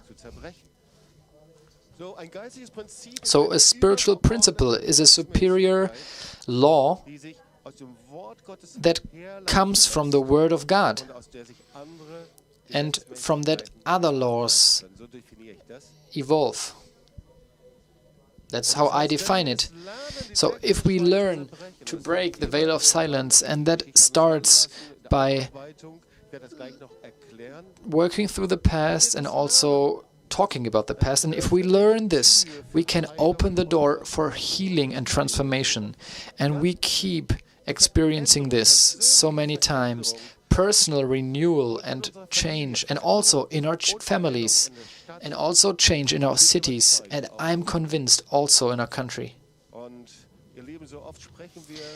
My dear friends, so many times during this pandemic we talk about revival, we believe in God's visiting us, God's visit. We believe in blessing and for good things to come, and that it won't be dark, but that God has good things in store for us. But at the same time, we have to know it only will happen if we are willing to break this silence, and God always starts with us. This is such an important message. God does not start with other people, not with the forefathers and great fathers, but with myself. And one more quote. The effects of a crisis, and we are in a crisis, so the effects of a crisis can be paranoia, hysteria, or metanoia, inner change, and it's also the word for repentance. The first spiritual principle. We will go through this fast. Every principle could be a whole teaching. Of course, I can only talk about this briefly, and I can only encourage you, and so that you would feel that this is true for you, not only for the descendants of the perpetrators. Whether you're from Africa, from Russia, or from wherever around the world, you can take this. And the first principle is the principle of the 5 levels of silence. Silence is not only something personal, but the Bible talks about this clearly in Psalm 32:3. When I wanted to remain silent, my bones were dry, becoming dry. So not talking about something brings destruction and changes you and puts you into a prison. And this is true for you personally and also in the family. The next level is the silence in the family, and the next level is silence in your churches about anti-Semitism and your church history. That is not always a good history. The next level of silence is silence towards the city of the history of your city. And it's remarkable. Also, still in Germany, there are so many stories that were not told. And also the silence in your nation. And where the history of guilt is being changed. So the second principle is the principle of transgenerational transmission. And this has been established by psychology and social sciences. So it's the transferal of pain and traumata to the next generation. With Holocaust survivors and victims, but also with perpetrators and their descendants from generation to generation. And what I really remember is that from generation to generation, it's not decreasing, but it's increasing, it's growing, the traumata, maybe the inner reactions, stress, or whatever it can look like. But there are seminars that you can go to. But it's not decreasing, but increasing, fears. So the spiritual principle of transgenerational transmission, and in every nation there are lines of victims. And you can still suffer from it. Maybe the USA, slavery and racism, of course you can see the consequences today. Last year, the events about George Floyd and Black Lives Matter. And it really comes from a history that has not been uncovered and has not been resolved. And we can see transgenerational transmission of anti-Semitism through silence. And whenever parents and grandparents are being silent, the children and grandchildren have the heritage within themselves. The third principle is the principle of the hereditary sin. Okay, we have been talking about this a lot, and many theologians are against it or seeing it differently, but I can see this in the Word of God, that there is a principle of hereditary sin, and people are suffering from it. Romans 5:12, from one man sin has come to all men, and death has come to all men. And the separation from God was for all, and this is a principle of a heritage of sin. And the justification of faith can only be true when we know this, because the sin of one man brought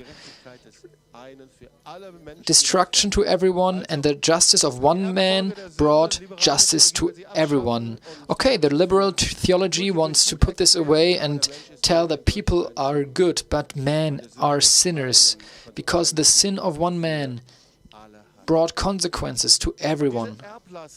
And this heritage and this sin is so important to look at it and to talk about it.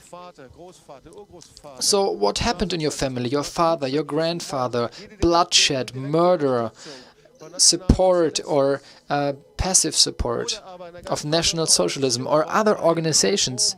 Maybe they helped with murder or with crime. And sometimes we wonder why there is hatred and violence in our family. But we have to do something with our stories. The fourth principle is the principle of truth. This is so important as well. John 8:32, you will see the truth and the truth will set you free. You cannot be changed without being touched. And truth is not just a thought, an ideology, but truth is a person. And we can hold on this truth. And if we believe this, that means that we also have to face the truth of our history. And sadly, often we are changing guilt and the history of guilt in our families. After 1945, the histories, the stories were being changed. There are only heroes in Germany and soldiers who were on vacation and took nice photos from the Second World War. And you think, where are these pictures from? From France, Paris events, and the children and grandchildren believe these changed stories. But we have to learn to demask family myths and to talk about the truth and to believe the truth. And that means pain, but also that we are willing to bow our knees and to ask for forgiveness. Because we found out that we carry so much of this in us. Hardness, anti-Semitic and Jewish attitudes, and so much of that is still within us. And only if we face this and if this touches us, we can really change. The next principle is the principle of collective responsibility. And this principle, of course, there is a lot of argue and dispute about this. But as a pastor, I talk about the suffering of Jesus on the cross. It's collective responsibility. Also, in the Lord's Prayer, we say, Lord, forgive us our sin as we forgive those who have sinned against us. Or also Jesus on the cross, forgive them, for they do not know what they do. Through collective silence, we can be part of a story of sin and of guilt. Silence can also cause guilt, and it really is guilt. Let me change this. Silence is guilt. In the same way, if we are active perpetrators. And Sister Basilea from the Sisters of Mary in Darmstadt says, repentance is the gateway to heaven, the way how we can return to the Father's heart of God. The sixth principle, I'm almost at the end, is the principle of reconciliation. We have to be willing to reconcile. Reconciliation does not mean just to end things or to do not talk about them, but it means taking responsibility. It means I live differently in another way. For sign's sake, I will not keep silent. I will raise my voice. I honor Jewish heritage. I'm thankful. And reconciliation means that we are reconciled with the past by looking at it, at myself, at the family, and my nation. And this can only be done through truth, being moved, metanoia, repentance, and also confessing the Jewish roots of our faith. The last principle is the principle of our continuous public confession and statement. And we can see this in the Torah. We can learn this from our Jewish friends. Shema Israel, hear, O Israel, the Lord your God is one God. And this confession is not only a confession that takes place behind closed doors in a synagogue, but this confession can be heard. Or the Aaronic benediction that we keep singing in our services. It's the public confession, my friends, the public confession to our Jewish roots of our faith. And I speak out for our friends. It's the confession against anti-Semitism and against hatred of Jews and for Israel. And in the end, I want to add one more thing. When the veil of silence is broken, hard hearts become soft. A hardened heart has no more beat and is not beating anymore.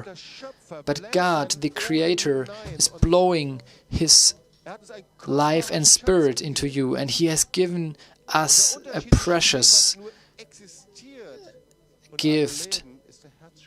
And the difference between existing and life is a beating heart. And our hearts started beating when we were facing our own guilt and the guilt of our fathers, and when we started weeping, repenting and crying, and we are still doing it. I'm convinced that on the 80th anniversary of the attack of the German army to the Soviet Union, there are still tears to be wept. And we have to be touched by the commemoration. And every year on Yom HaShoah and on the Holocaust Memorial Day, we cannot stop facing our history and facing our stories in our family. And whenever we do this, deserts are becoming wells and healing and restoration is happening. And therefore, in the very end, I want to read out of Psalm 37:11. But the meek, in the Hebrew it says, those with a humbled and broken spirit, they will inherit the land and enjoy peace and prosperity. And I translated it, those with a broken spirit will inherit the country and they will have fullness of joy and prosperity, fullness of shalom. And I wish this to all of us, that we experience the fullness of shalom by facing the truth of our family, facing the truth, and we are willing to break the veil of silence. God's blessing for you. Thank you so much, Jobst, for this very deep, I don't know if this is the right word, but there's so much behind it, and this is so important. We saw this during the Marches of Life, that these principles are true in Germany but also globally, and this brings friendship, restoration. This public voice can be heard. And at this point I want to show you the book by Jobst Bittner. We have 7 languages: English, German, Polish, French, Finnish and Bulgarian, and we also have it in Portuguese and in Russian and soon in Lithuanian. So I can really recommend you to read this book. So many special hints and also remarks how you can do this practically. And on the website of the conference you can find the link where you can order this book, and you can have a look into the different languages. And I want to also recommend the Breaking the Veil of Silence seminar, where you can join. It will be from March 26th to 27th with teaching, counseling and prayer. We have the basic seminar, basic module, and then April 30th we have the consolidation module. You can look this up under diedecke-des-Schweigens.de or on the English website. So the basic seminar, many people experienced healing. It is about what is the veil of silence in your family, the entanglement of your forefathers, the transfer of the generations, and how the veil of silence is being broken of your family. Then we have the consolidation seminar, which is for a deep dive about national National Socialist, education principles, church in National Socialism, racial hygiene and euthanasia, and also persecution and flight. So a few quotes. During the seminar, I experienced change in the education of my children. So thank you. Germany needs this seminar. Someone else. During the counseling session, I was awakened from a sleep of indifference.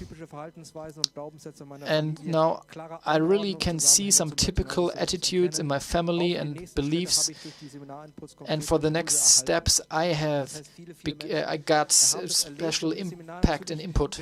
So many people experience this. Of course, this is first for the people from a German-speaking room, but we also have international formats. You can invite us and we will give you more information about this. Then you can have a look at the Breaking the Veil of Silence website. You can find current news soon about events, about book publications. We will put also media on there with teachings, and you can also ask us to come for special seminars, and we will also put some testimonies from participants there. So there is a website, but we will also work on this. Now we will hear another song from Beersheba, and then we will come to the next speaker.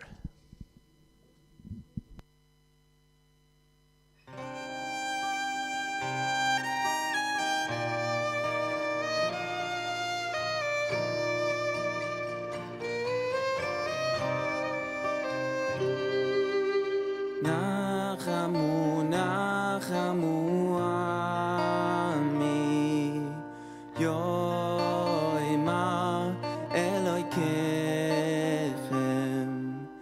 Nachamu, nachamu ami, yoima Eloikechem. Nachamu, nachamu Yoima Eloikechem. Nachamu, nachamu ami. Yoima Eloikechem. Hoy dabru alef Yerushalayim vekiru Dabru alef Yerushalayim vekiru alecha. Dai dai dai dai dai dai dai dai dai dai and dai dai dai dai dai dai dai and dai dai dai dai dai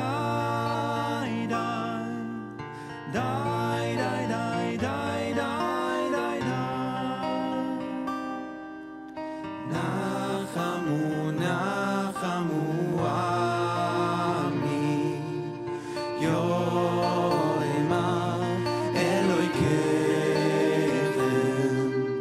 Nachamu, nachamu ami, yoima Eloikechem.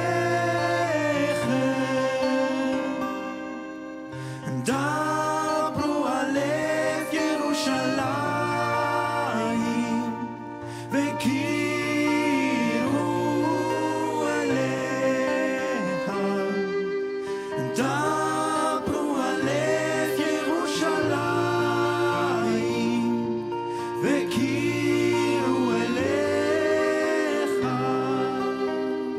Dai dai dai dai dai dai dai dai dai dai dai dai dai dai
Thank you very much, Beersheva, for this song.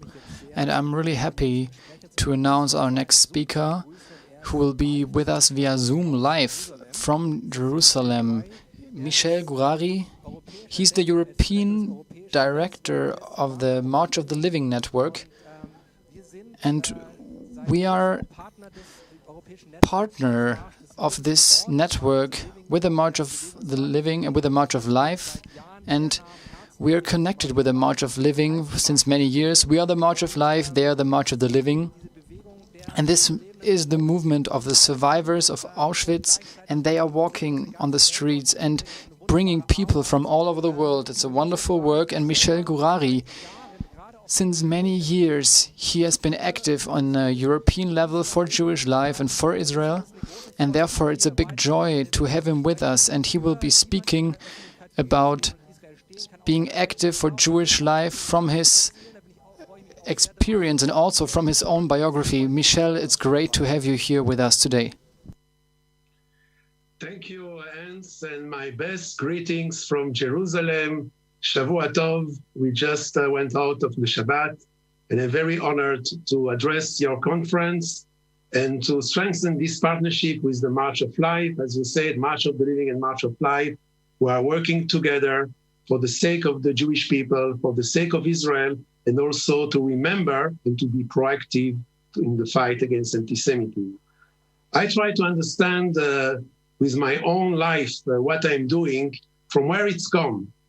And when I look at the biography of my grandfather and my father, as I will explain to you, maybe there we can find what we call the new science of epigenetics. Only what you have in your genes, but also what came from your experience with your father and grandfather. Okay, so indeed, I start my journey to be very active for the Jewish cause. I'm also now working for the European March of the Living Network, and we will explain a little bit later on what is about the March of the Living. First of all, I'm bearing the name of my grandfather, Michael or Michel. He was very active as a member of the Cherut HaTzohar Zionist movement and was a faithful follower of one of the most prominent pre-World War II Zionist leader, Zev Jabotinsky. I would like to say that Zev Jabotinsky is very important in my life, very important also in the life of my father, and very important also in the life of my grandfather. First of all, Zev Jabotinsky is the founder of what we call the Jewish Self-Defense Organization in Odessa, when there was a lot of pogroms. If you want, also Zev Jabotinsky is the spiritual leader of Menachem Begin, and the father of Benjamin Netanyahu, the current prime minister of Israel. His father, Ben-Zion Netanyahu, was the personal secretary of Zev Jabotinsky. So beside the fact that he said that the Jews have to defend themselves, he had a fantastic slogan. He said, better to have a gun and not need it, than need it and not to have it. And he said, Jewish youth, you have to learn to shoot, you have to learn to defend yourselves. So he did also when he established the British Army Jewish Legion with his friend Trumpeldor. They fought against the Turks with the Brits. And then he established also the self-defense in Israel, in Eretz Israel, in Palestine, the Jewish Palestine. And he said something incredible also in 1938. And I heard this from my father, and I'm quite sure that we can also have heard this from my grandfather. In 1938, Jabotinsky stated in a speech that Polish Jews were living on the edge of the volcano and warned that the situation in Poland could drastically worsen sometime in the near future. Jabotinsky said, catastrophe is approaching. He saw a terrible picture. He said that the volcano will soon spew out its flames of extermination. And then he asked the Jews to leave as soon as possible Europe and to went to Eretz Israel, to Palestine. He said it in 1938. So my grandfather, Michel, was a follower of Jabotinsky, and here I found out a letter where Jabotinsky sent his best greetings to my grandfather, Michel Gourary. The story of my grandfather, he was a doctor of philosophy and chemistry. He was fluent in 13 languages. I established here a list in Russian, Ukrainian, German, Yiddish, French, Dutch, Italian, Hebrew, Esperanto, Sanskrit. And the last time that my father saw him, he was learning Hungarian and Finnish. My grandfather was born in Kremenchuk, in Ukraine. Then after the Bolshevik Revolution, they fled to Italy. From Italy, my grandfather went with his family to Austria, in Vienna. And there, in Vienna, he lived. And unfortunately, after the Anschluss, he was not able to flee out Vienna. And as far as we heard, he was also caught in all what the Nazis did to the Jews, all the abuse.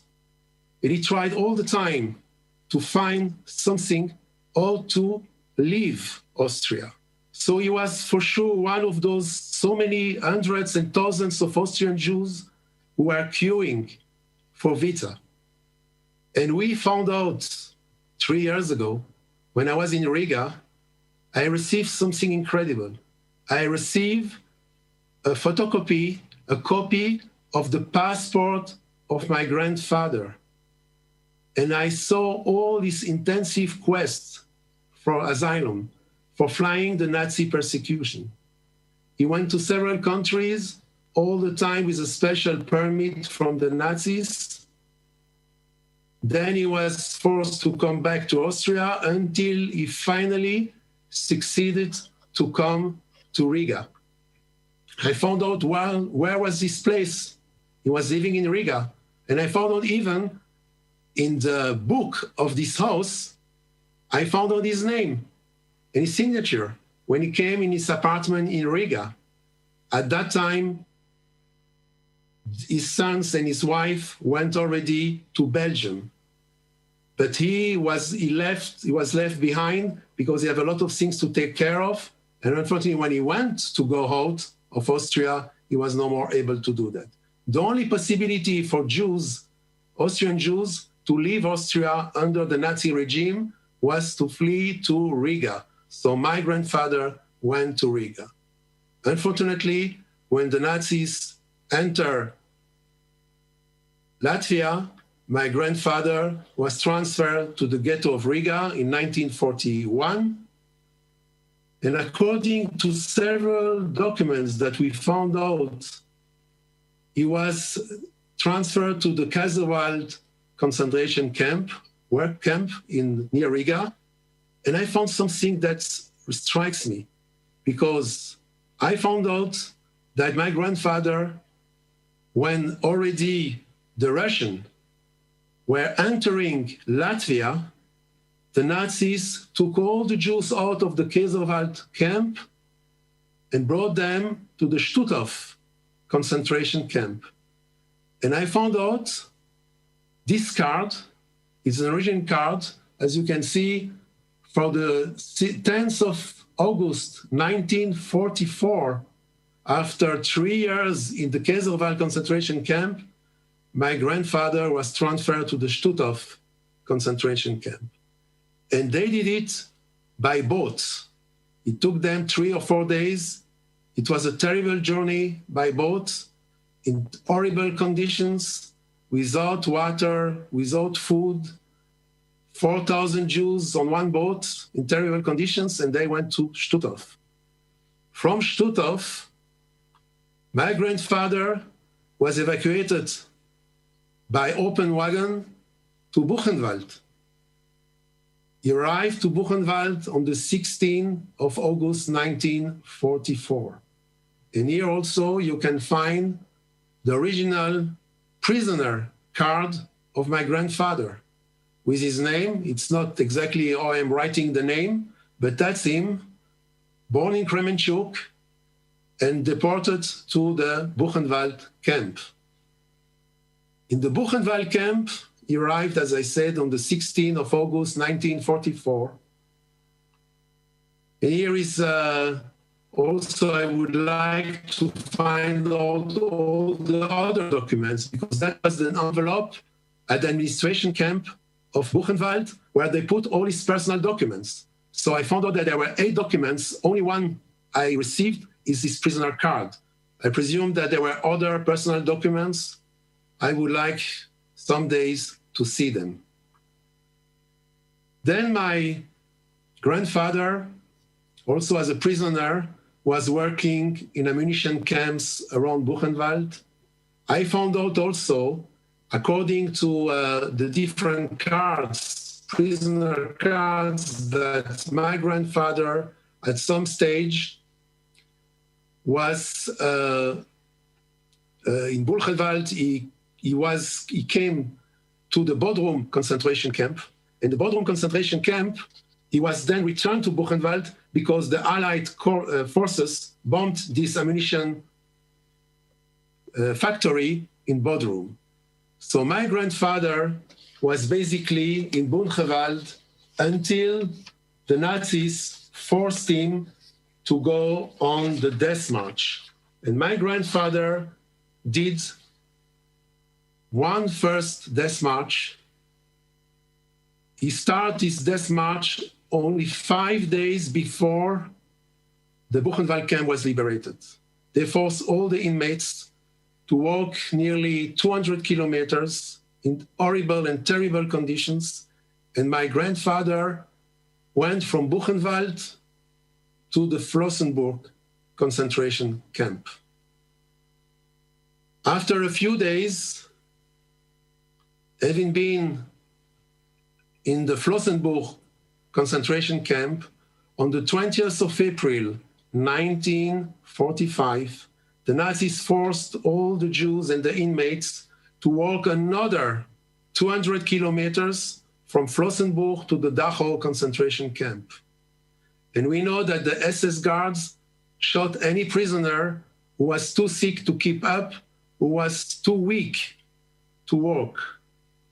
And unfortunately, we know that on the 22nd of April, 1945, my grandfather was shot dead on the side of this road, death march from Flossenburg to Dachau.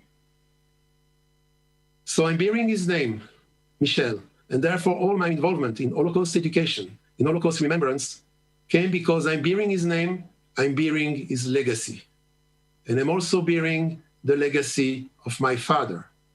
During all the period of the war, my grandfather, who came to Brussels, was very active in the youth movement established by Zev Jabotinsky, the Beitar. And one of the slogans, as I told you, of Jabotinsky was to teach, to learn. He said to the Jewish youth, you have to learn warfare. You have to learn to be able to shoot, to have a gun. So my father, with all the other members of this Beitar youth movement in Vienna, were trained, if you want, before the establishment of the Tzva Hagana Israel, of Tzahal. It was maybe the first Jewish movement who said the Jews must defend themselves. And we know that Beitar was very active in the revolt of the Warsaw Ghetto. Not like Mordechai Nilevich, maybe, that we know what happened to Murano 7, the bunker of Murano. The Beitar established another bunker on Muranovsky. And they did a lot to fight against the Nazis. And we know also that they put a flag, a Jewish flag, the star with the Jewish star, the David star, on the building in the ghetto of Warsaw. And we know from the report of General Stroop, who was there to crush this Jewish revolt, that he saw the Jewish flag beside the Polish flag. And he said, how come those Jews there to have the Jewish flag near the Polish flag? But that was the teaching of Zev Jabotinsky, to have some Jewish pride, Jewish self-esteem but also to be able to be a gentleman, but also to be able to be an officer. So my father was very active in Betar of Vienna, and he told me several times that when the Nazis were harassing the Jews who were coming to the youth movement of Betar in Vienna, my father was coming all the time out and was running after the Nazis. And he heard them saying, Alex, the name of my father is Alex. Alex, come. So we have to flee, because if not, he will punch us. And exactly what my father did. He was punching the Nazis, showing them that Jews defend themselves and we're not allowed to be harassed. In 1937, my father came to Belgium because he was willing to learn in Belgium. He also learned when he was in Betar the jiu-jitsu, who is martial art. And by the way, the fact that it was very trained in jiu-jitsu saved him from the hands of the Gestapo when he was arrested in Brussels. So it's not only that the Betar youth movement that were trained in warfare and how to shoot and how to defend themselves. My father also was a jiu-jitsu martial arts master, and because of that, he was able not to be broke out during his torture by the Gestapo. That's my father in the Betar youth movement in June 1937, just before he came to Belgium. You can see it's the second here. That's my father, Alex. And you see they were trained like a paramilitary organization, but in those days, it was something incredible. Because of the teaching of Zev Jabotinsky, they learned how to defend themselves. So here, my father welcomed Zev Jabotinsky on a visit in Brussels already in October 1937. When the Nazis started to persecute Jews in Belgium, my father entered already the Belgian resistance. He was arrested in 1943, in August 1943. He was tortured in the caves of the Gestapo in Avenue Louise in Brussels. It's like in the Champs-Élysées of Brussels. That's the place where the Nazis have the Gestapo head office. But he was so strong that even after one night that they tortured him, he was able to stand up, and therefore they put him in the Caserne d'Aussin, where he was incarcerated between September and January 1944. This was the transit camps from where all the Jews were deported to Auschwitz. Obviously, the Jews were also persecuted in that Caserne d'Aussin before their transport to Auschwitz. But what my father did, because it was also the day during his captivity in D'Aussin, it was the day of Hanukkah. And my father managed to build a Hanukkah in that concentration camp in Belgium. And I heard that my grandfather managed to have also small candles. And I said to myself, how come he was able to smuggle in candles? So what I found out that because my father was released from this Caserne d'Aussin, he managed to take out this Hanukkah that he built in the Caserne d'Aussin. And when you say that the March of Life, that one of your first activity was to light up the Hanukkah, for me, it's a very personal meaning. So that's the Hanukkah that my father managed to build in the concentration camp, and to light it up to strengthen the morale of the other inmates, because this is a very special Jewish holiday, it's the Festival of Lights, but also to say that even a few can overcome many other enemies. So my father did it for the 8 days. And when I checked in the papers of my mother, I found out something incredible. it's those forms that the Nazis allowed Jews to order some parcels from their family. Two reasons. One, to say everything is as usual. Don't be frightened. It's just a transit camp, but they didn't say the truth, that it's the transit camp to Auschwitz. So please, you can order a few things from your family, but it was also a way to find out where the families of those Jews were hiding. So I found out that here, in these forms from November and also December 1943, my father wrote, "Thank you for the gem pots," because my grandmother managed to put it and to hide those candles in the gem pots that was smuggling in that camp. Officially, the Nazis allowed it. So my father was assigned in January 1944 to a place where he was able to work at the home of Belgian Jews under the protection of Queen Elizabeth. So those 120 Jews were not touched by the Nazis because they were under the protection of Queen Elizabeth. And from there, he continued to be in his action in the resistance. And my father participated in the liberation of the Antwerp port that was so important for the Allied forces to enter Germany. That's my father here during the liberation of the Antwerp port, and that is machine gun that is still exhibited at the Dossin Museum in Malines. And what strikes me that when my grandfather, Michel, was assigned to slave work at the munition factories in Germany, basically, when he was in Bodrum, he was only 220 kilometers from my father. My father was already liberated, was a fighter, and my grandfather, Michel, was still a slave worker for the Nazis on the German soil. This is my father and my two uncles. My two uncles that's George, my uncle from the father side, and here Jack from the side of my mother. The three of them survived Holocaust in very difficult conditions for George and Jack, but they managed to survive.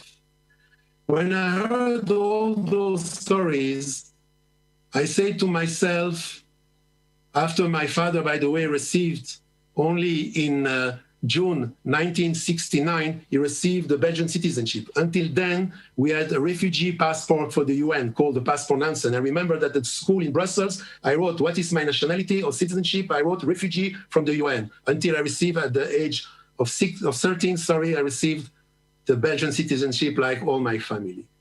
So when I had all this background, I found myself involved in a lot of activities to promote the state of Israel and to promote the Jewish cause. So I have the privilege to establish with a few friends, the European Friends of Israel. It's one of the largest organizations of parliamentarians. Friends of Israel was established in 2006. We have a large network of nearly 1,500 parliamentarians from all across European Parliament and national parliaments from Europe. And we did a lot of activities, by the way, also at the European Parliament to authorize the civil aviation agreement with Israel. You know, all what you call now the low-cost flight to Israel was authorized by the European Parliament due to the action of this association, EFI, that was established on the model of AIPAC in the United States.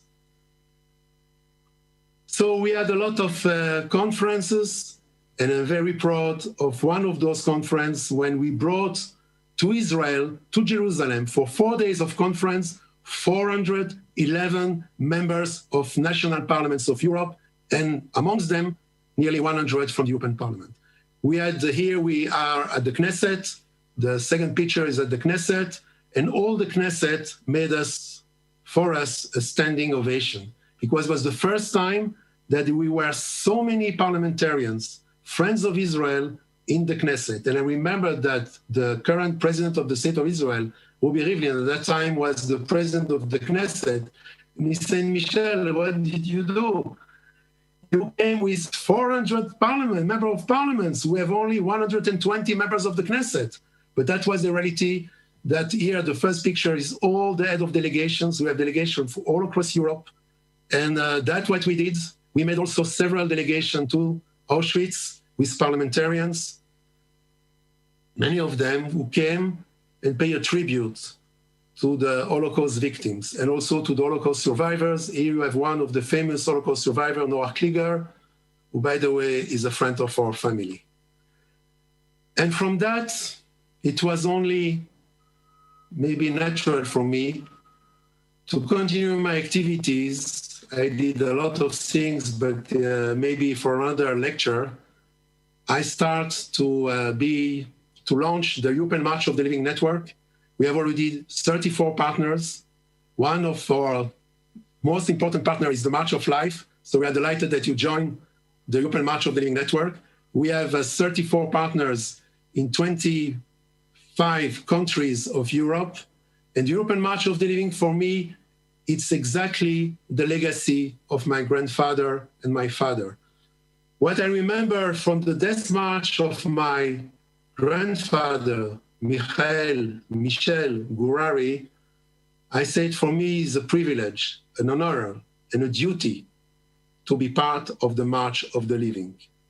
And on the same path that those poor inmates, those poor slave workers, those poor Jews were forced to march to death, now we are marching as the March of Living to defend the Jewish people and to defend the State of Israel.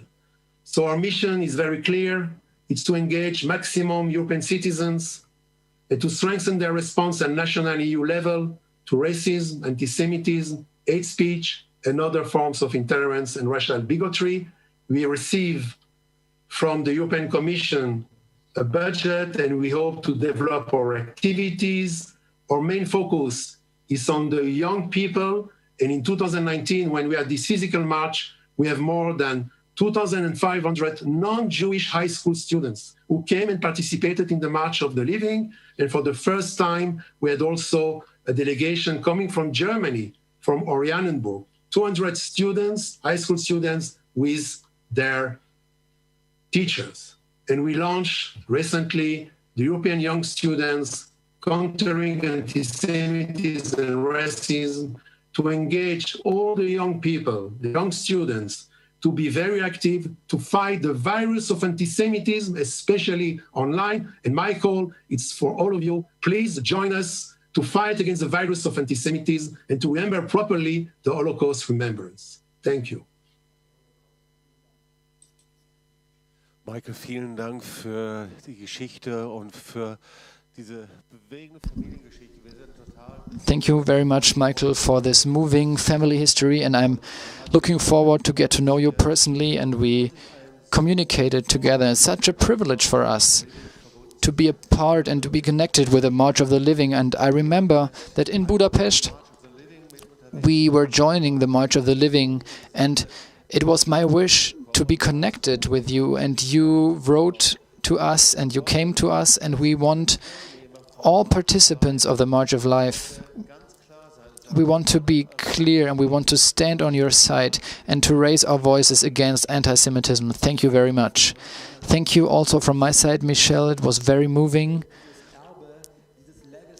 to fight for this legacy and to stand together for Israel, for Jewish life. It's incredible and such a privilege and honor, and I'm looking forward to all the things that we will move together. Thank you very much, and we will continue with the conference. First of all, we will hear a song from Beersheba, and then I'm looking forward for the last speaker of this afternoon.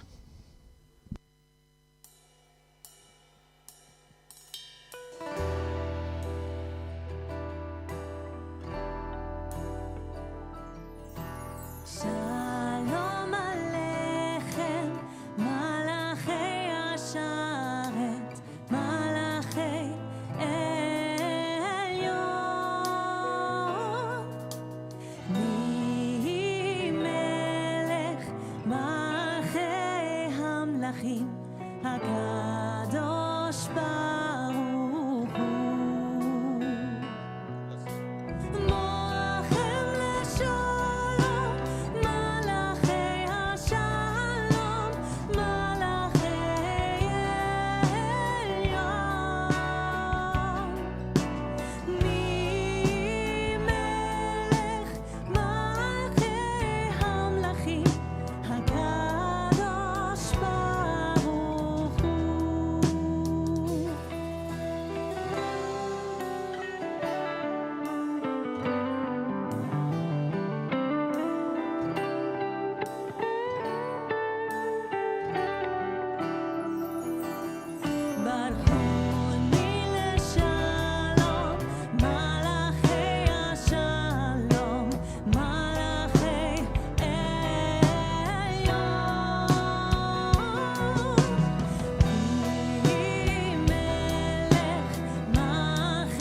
Thank you very much, Beersheva. Now I'm looking forward to our next speaker, Tomáš Kraus. And I had the privilege to meet him together with Charlotte. Last year we were able to visit him in Prague. And he's the secretary of the Council of Jewish Communities in the Czech Republic. And we had such a great connection and contact. And I asked him to come to the next March of Life conference. And okay, it was not able for him to come to Tübingen, but you are talking to us. Welcome, Tomáš Kraus. I'm looking forward to hearing you and that you're with us.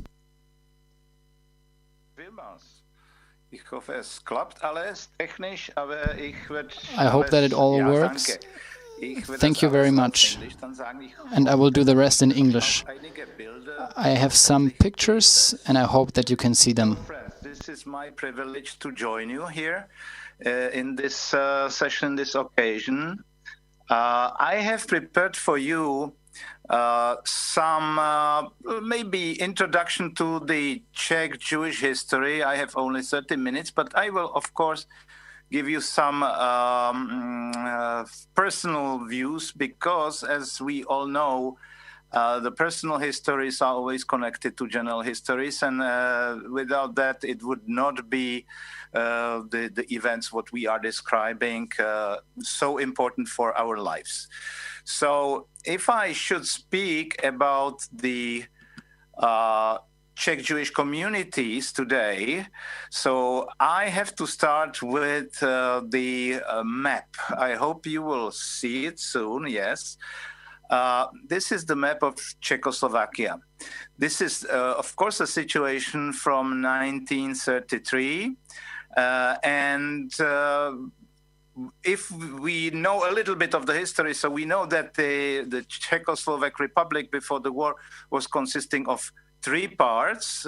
If I go now to the second page, I hope I will manage.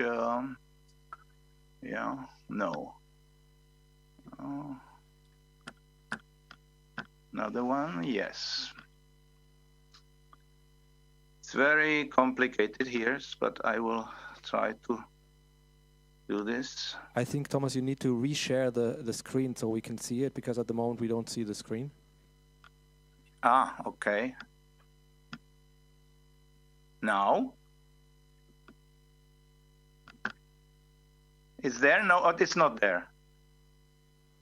No, we just see the files, but we don't see the map yet. So. Okay, so I have to skip it, most probably.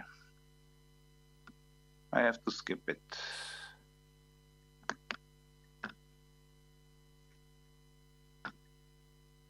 No.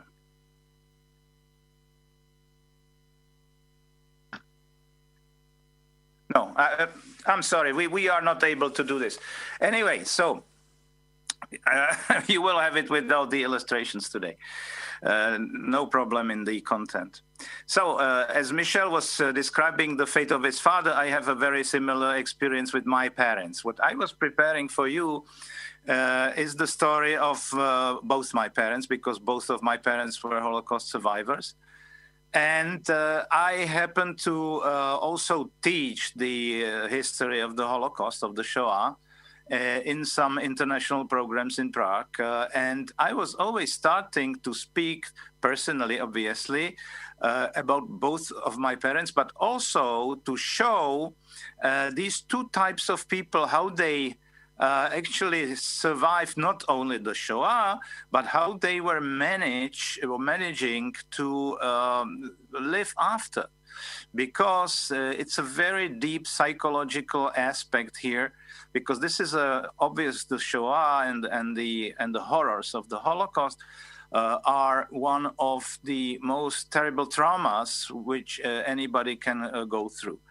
And there are basically 2 types of people, 2 types of survivors. And I had both. My parents, they were representing both types. So to start with my father was quite a successful, maybe famous journalist before the war in the pre-war Czechoslovakia.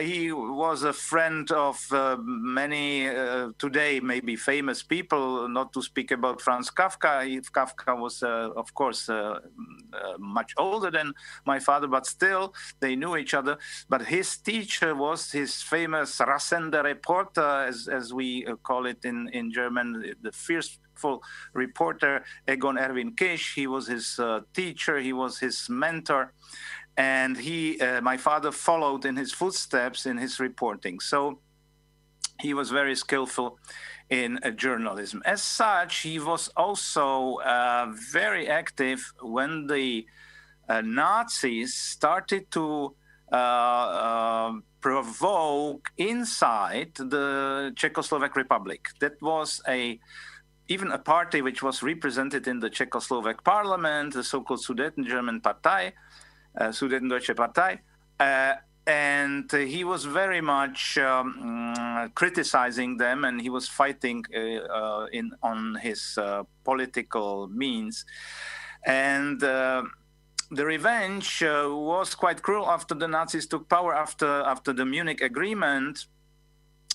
So he was then brought as the very first transport to Theresienstadt, the infamous concentration camp, which was designed for all Jews of Czechoslovakia, but not only. Basically, most of the Central European and then afterwards all European Jews, most of European Jews were going through Terezin and afterwards to Auschwitz. So he was brought to Terezin in November 1941.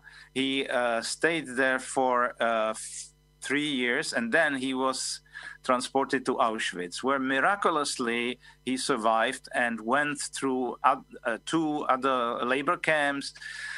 It's really a stuff for a novel. And why I'm saying this, he wrote a novel. After he survived, after he came back to Prague in May 1945, he wrote a novel, which was actually a reportage. It was the very first reportage published in our country, maybe Europe-wide, if we are not counting the Vrba-Wetzler report. So it was the first report on what was happening in Auschwitz. And that book was published in September 1945, and he is describing everything what he went through from this year 1941 until the liberation. He actually escaped from a death march via Budapest. He joined the Czechoslovak armies, and so on and so on. It's really a novel which deserves maybe some film footage. So as such, he was a typical witness who was trying to warn the world, and his mantra, as all these survivors, was never again, never again. And he was also trying to spread around the message all around his professional activities. Then obviously it was not that easy because as some of you may know, the time of freedom in Czechoslovakia and liberty did not last that long. It was since, if we count the liberation, May 1945, only 2 years plus, another totalitarian regime came to our country, the communist regime. And shortly after the takeover in 1950, the Jews of Czechoslovakia had to face yet another challenge because they were again put to trials. I can mention here Rudolf Slansky, who was the general secretary of the Communist Party. And that was just the tip of the iceberg. It was an anti-Semitic period of this communist regime, which ended only by the death of Joseph Stalin. So all these people had to do incredible things to survive for the second time. And my father was able still to spread around the message about what we call today the Shoah or the Holocaust. At that time, it didn't have a name. Actually, it was just a suffering in the concentration camps. But he was lecturing, he was writing books, he was writing articles with every small detail. So he was this typical type of a witness. Then let's go to my mother, which was just the opposite. And I have to say, according to my experience also, the majority of the survivors did not speak about what they went through. Not at all. And she was exactly the case. She didn't tell me anything. I didn't know for many, many years what she had to go through. Actually, she didn't tell me even before she died. I didn't know much. I was only speaking to some her friends who were inmates in concentration camps with her. So I knew some stories, but not all. And so exactly these people, they are handling the Holocaust trauma by erasing it from their memories. And not only that, they are trying not to burden also the brains of their children. And it was not only my case, it was mostly the case of my friends of that same age. We were born around 10 years after the war. So all of my friends who happened to be Jewish had the same experience, that they didn't know what their parents went through. This only came to light in the 90s when, or even more than 90s, when Steven Spielberg started his Shoah Foundation, and he sent this cruise, the film cruise, all around the world to film the witnesses, which is something which should have been done a long time before that. And we can be only happy that he did that now in the 90s. So at least we have these witnesses. So we have these two types of people. The one who is trying to give you every detail of the concentration camps, of the crematoria, and of all gas chambers, I don't know what, in his literary legacy. And then we have somebody who is silent, absolutely silent, doesn't speak at all about what was it like. Maybe it's, if we are speaking about about my parents and their time frames before the war. So I have to say that my father was very much anchored in Prague. He was one of those people who loved Prague as something what didn't have any equivalent in the world. And it's not only, you can see it from the work of Kafka, because without Prague there would not be any Kafka, but it's also the Prague Circle about Max Brod and Egon Erwin Kisch and many, many others. So they were obsessed with Prague, and my father was also obsessed with Prague. And as such, he was not willing to leave, though he had several offers in the 30s, late 30s, to get out as soon as possible. But he refused because he said, no, in Prague we are safe because this is the island of democracy and nothing will happen, anything similar what is happening in Germany or Austria. Though he was covering this as a journalist, so he was also in Germany when Hitler took power in 1933. He was in Vienna during the Einmarsch of the German army to Vienna, to Austria. He was covering this for several newspapers. And anyway, so he was quite successful journalist, as I said. And my mother was from a small town, which was also very famous before the war because it was a famous spa, European spa called, in German, it was called Teplitz-Schönau. In Czech, it's called Teplice. And it was more famous than today famous Karlsbad or Marienbad. At that time, Teplitz-Schönau was called a little Paris. It was really important because there were all these, what we would call today celebrities, were going to Teplice, from Beethoven, Goethe, Schiller, Mozart, many, many others. And then also, of course, the emperors and some tsars. They were even signing some peace treaties in Teplice. So it was very, very famous city. And also it had, which was quite important, the second largest Jewish community in Czechoslovakia. It was more than 6,000 people.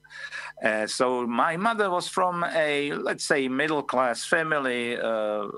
My grandfather and his father, the several generations, they were shochets, they were butchers, kosher butchers, and they were very successful. My grandfather was even a president of the business circle in the town, and very much recognized. They had 7 children, 7 siblings, 5 daughters and 2 sons. And here I have to say this tragic moment that my mother was the only one who survived. So all the family was wiped out during the Shoah without any relatives who would be surviving this. What is maybe interesting is that the family had to leave Teplice because Teplice was part of what we call today the Sudetendeutsche Gau, that means the Sudeten German territories, which were after Munich, after the infamous Munich conference.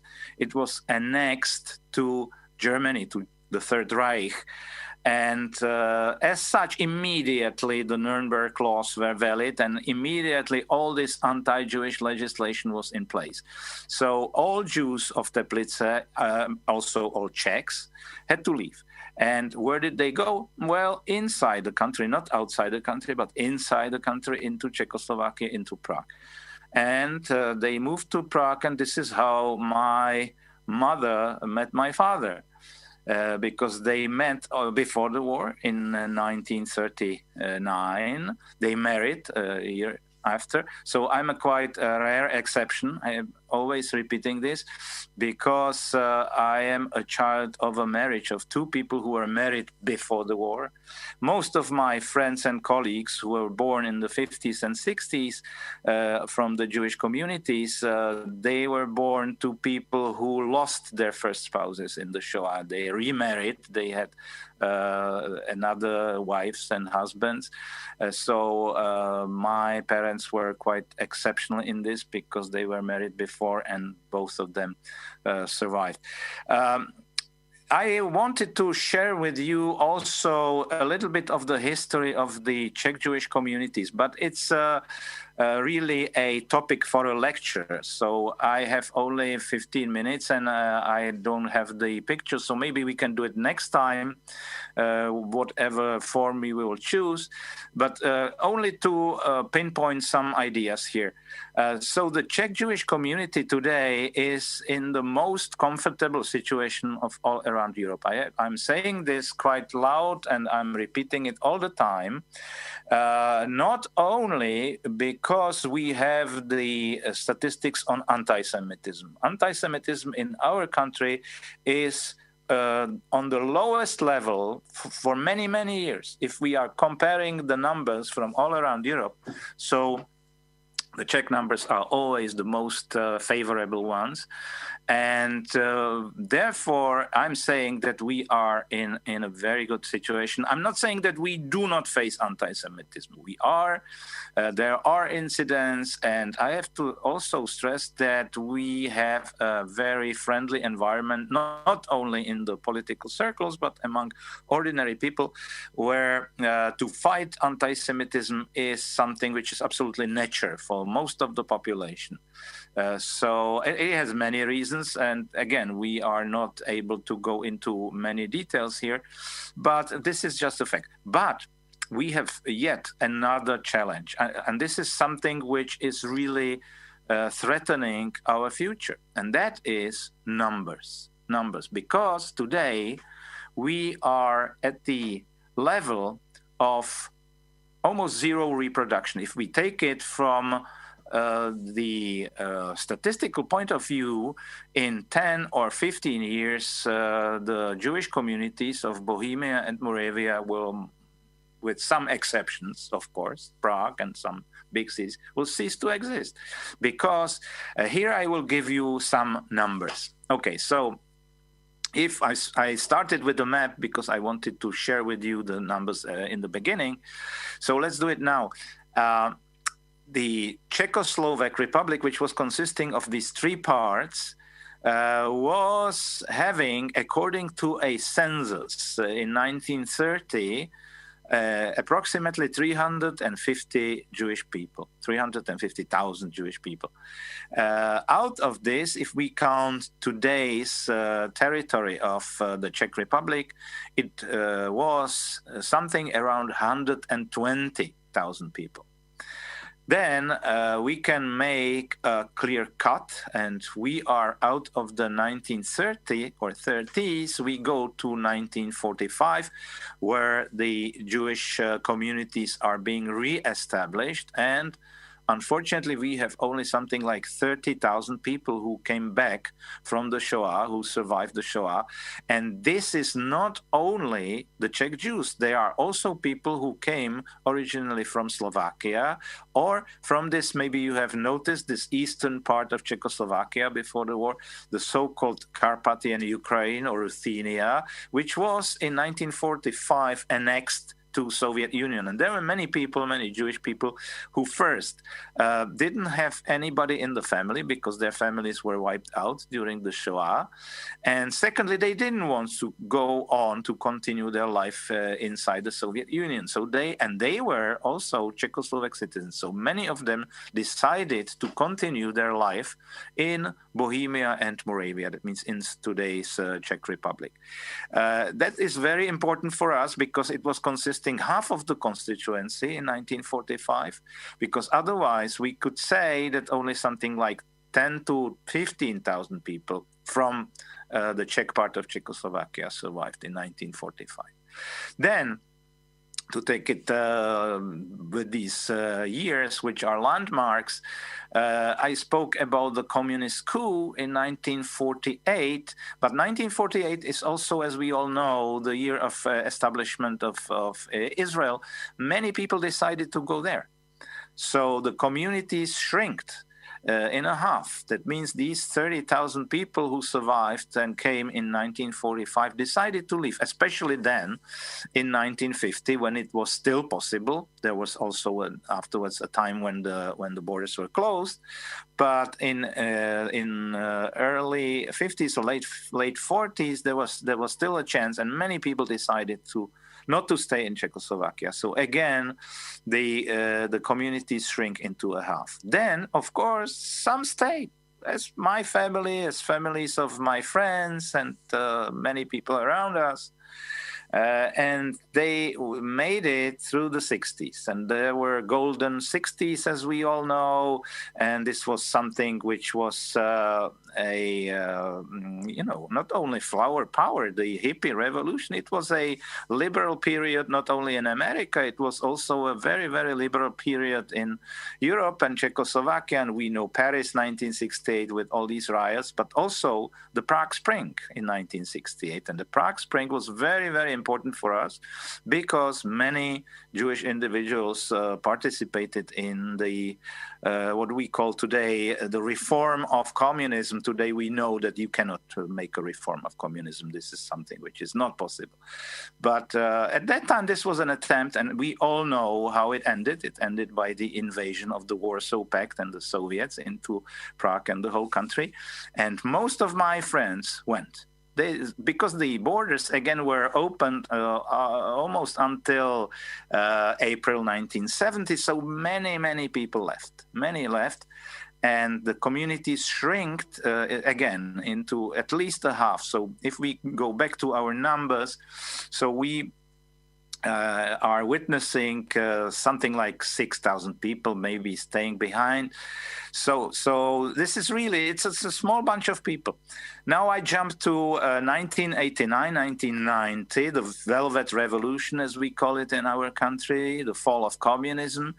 And one of the first things what we did, we means those who stayed behind and who were able to re-establish themselves in these Jewish communities, which were starting from a scratch, basically, actually, in early 90s.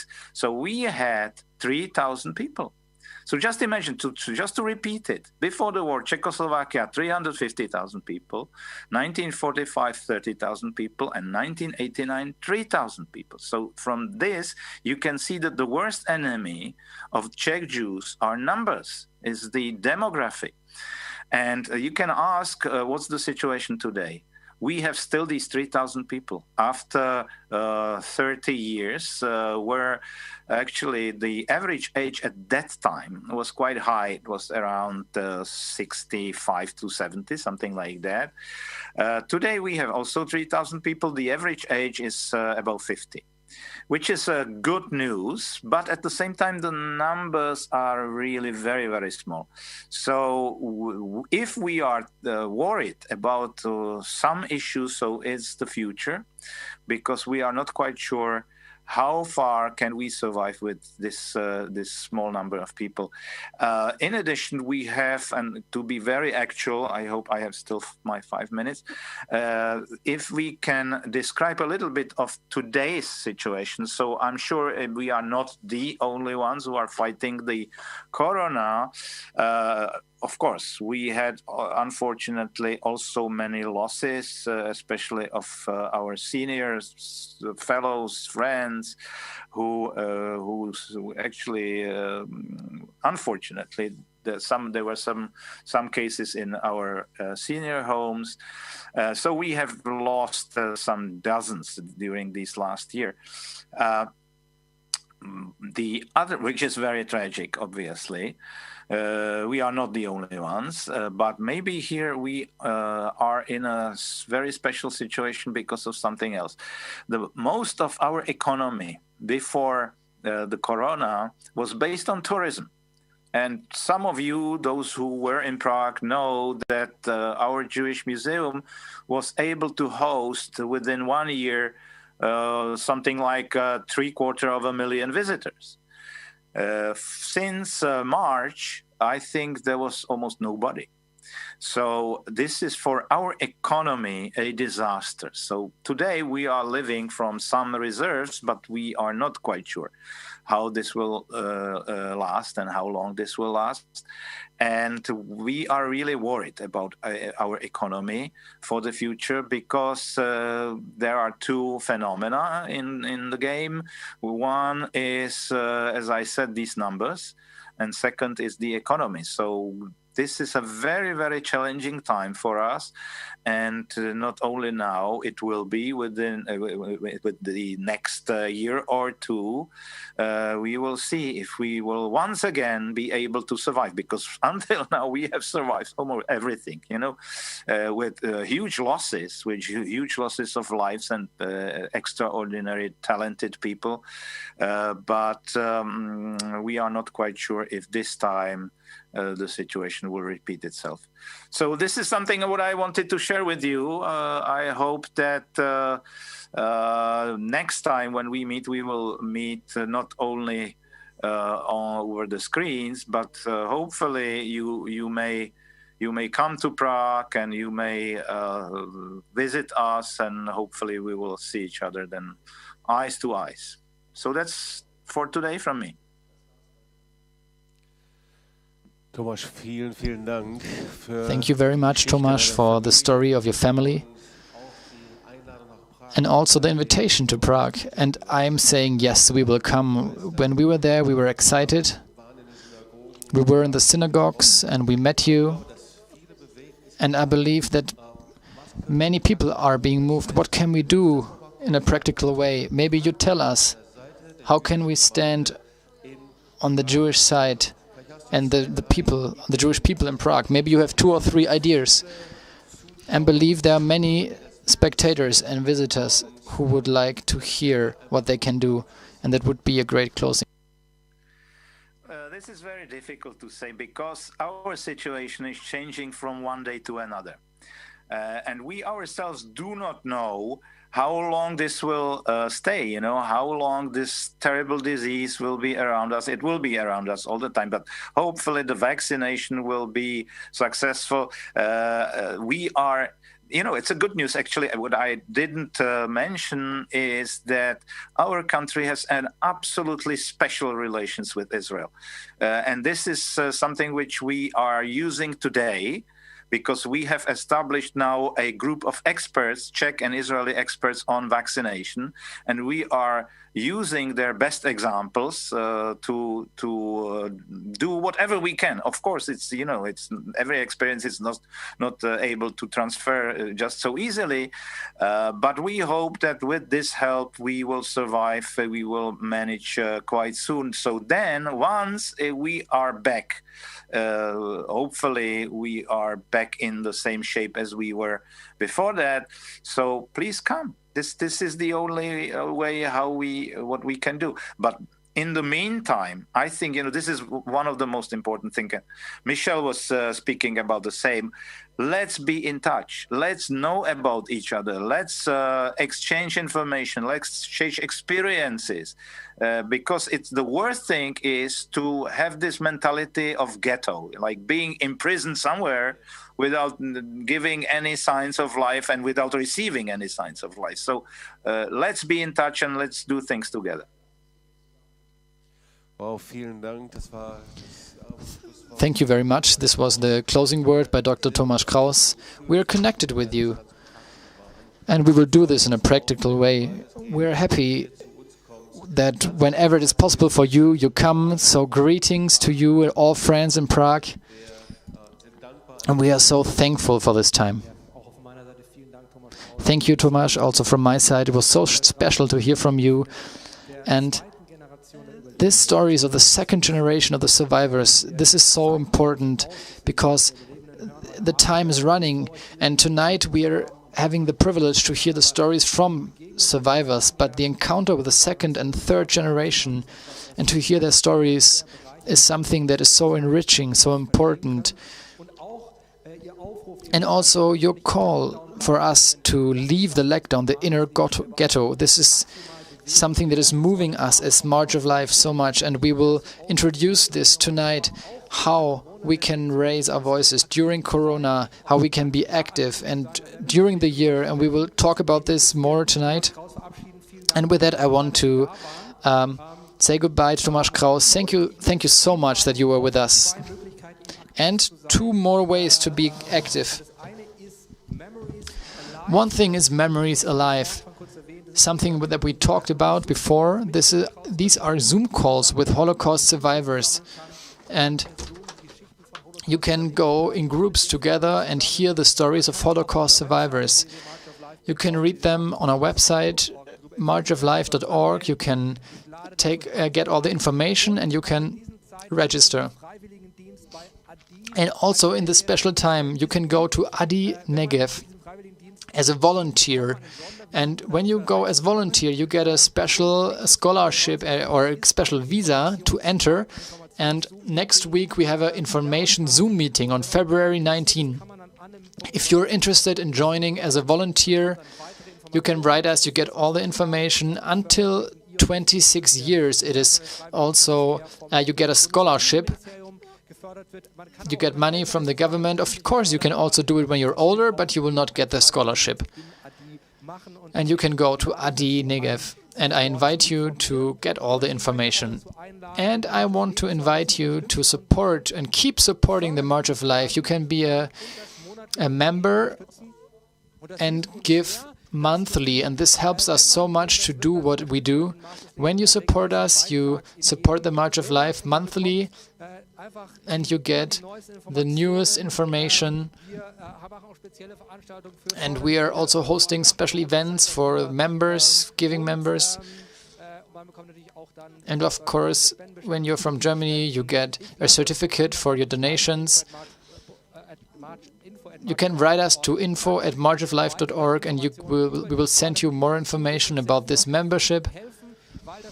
And this helps us so much because then we can continue our regular work for the March of Life.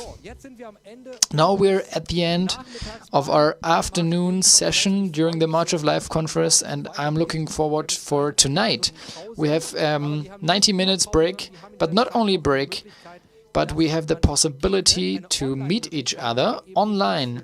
Of course, we cannot do it here, but we created an online cafe, Mazel Tov. You can find the link on our website, on our conference website. And this cafe is opening right now. And this online room is opening. You can go on the website, you can click on the button Online Cafe, and you're joining the cafe. And it's important, you need a camera and a microphone, and you can talk to each other, communicate. And everything else is really easy. There are different bubbles, and you can enter those and talk to other people. You can network, connect, and this is great. We did this yesterday via Zoom, and today is over this website, and we invite you to meet other people.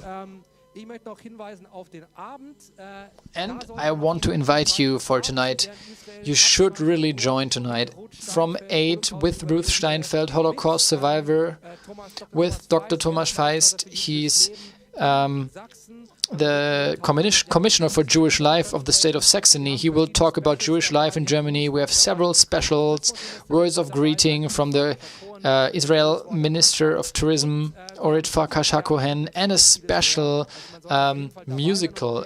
You should join. And tonight the evening is public, so you can send around the link via WhatsApp or whatever channel you use and invite many people. Great that you were with us. I'm looking forward for tonight. Don't miss it, but be with us. I wish you a wonderful time of relaxing. Great that you were with us, and see you tonight. Bye-bye.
חסדך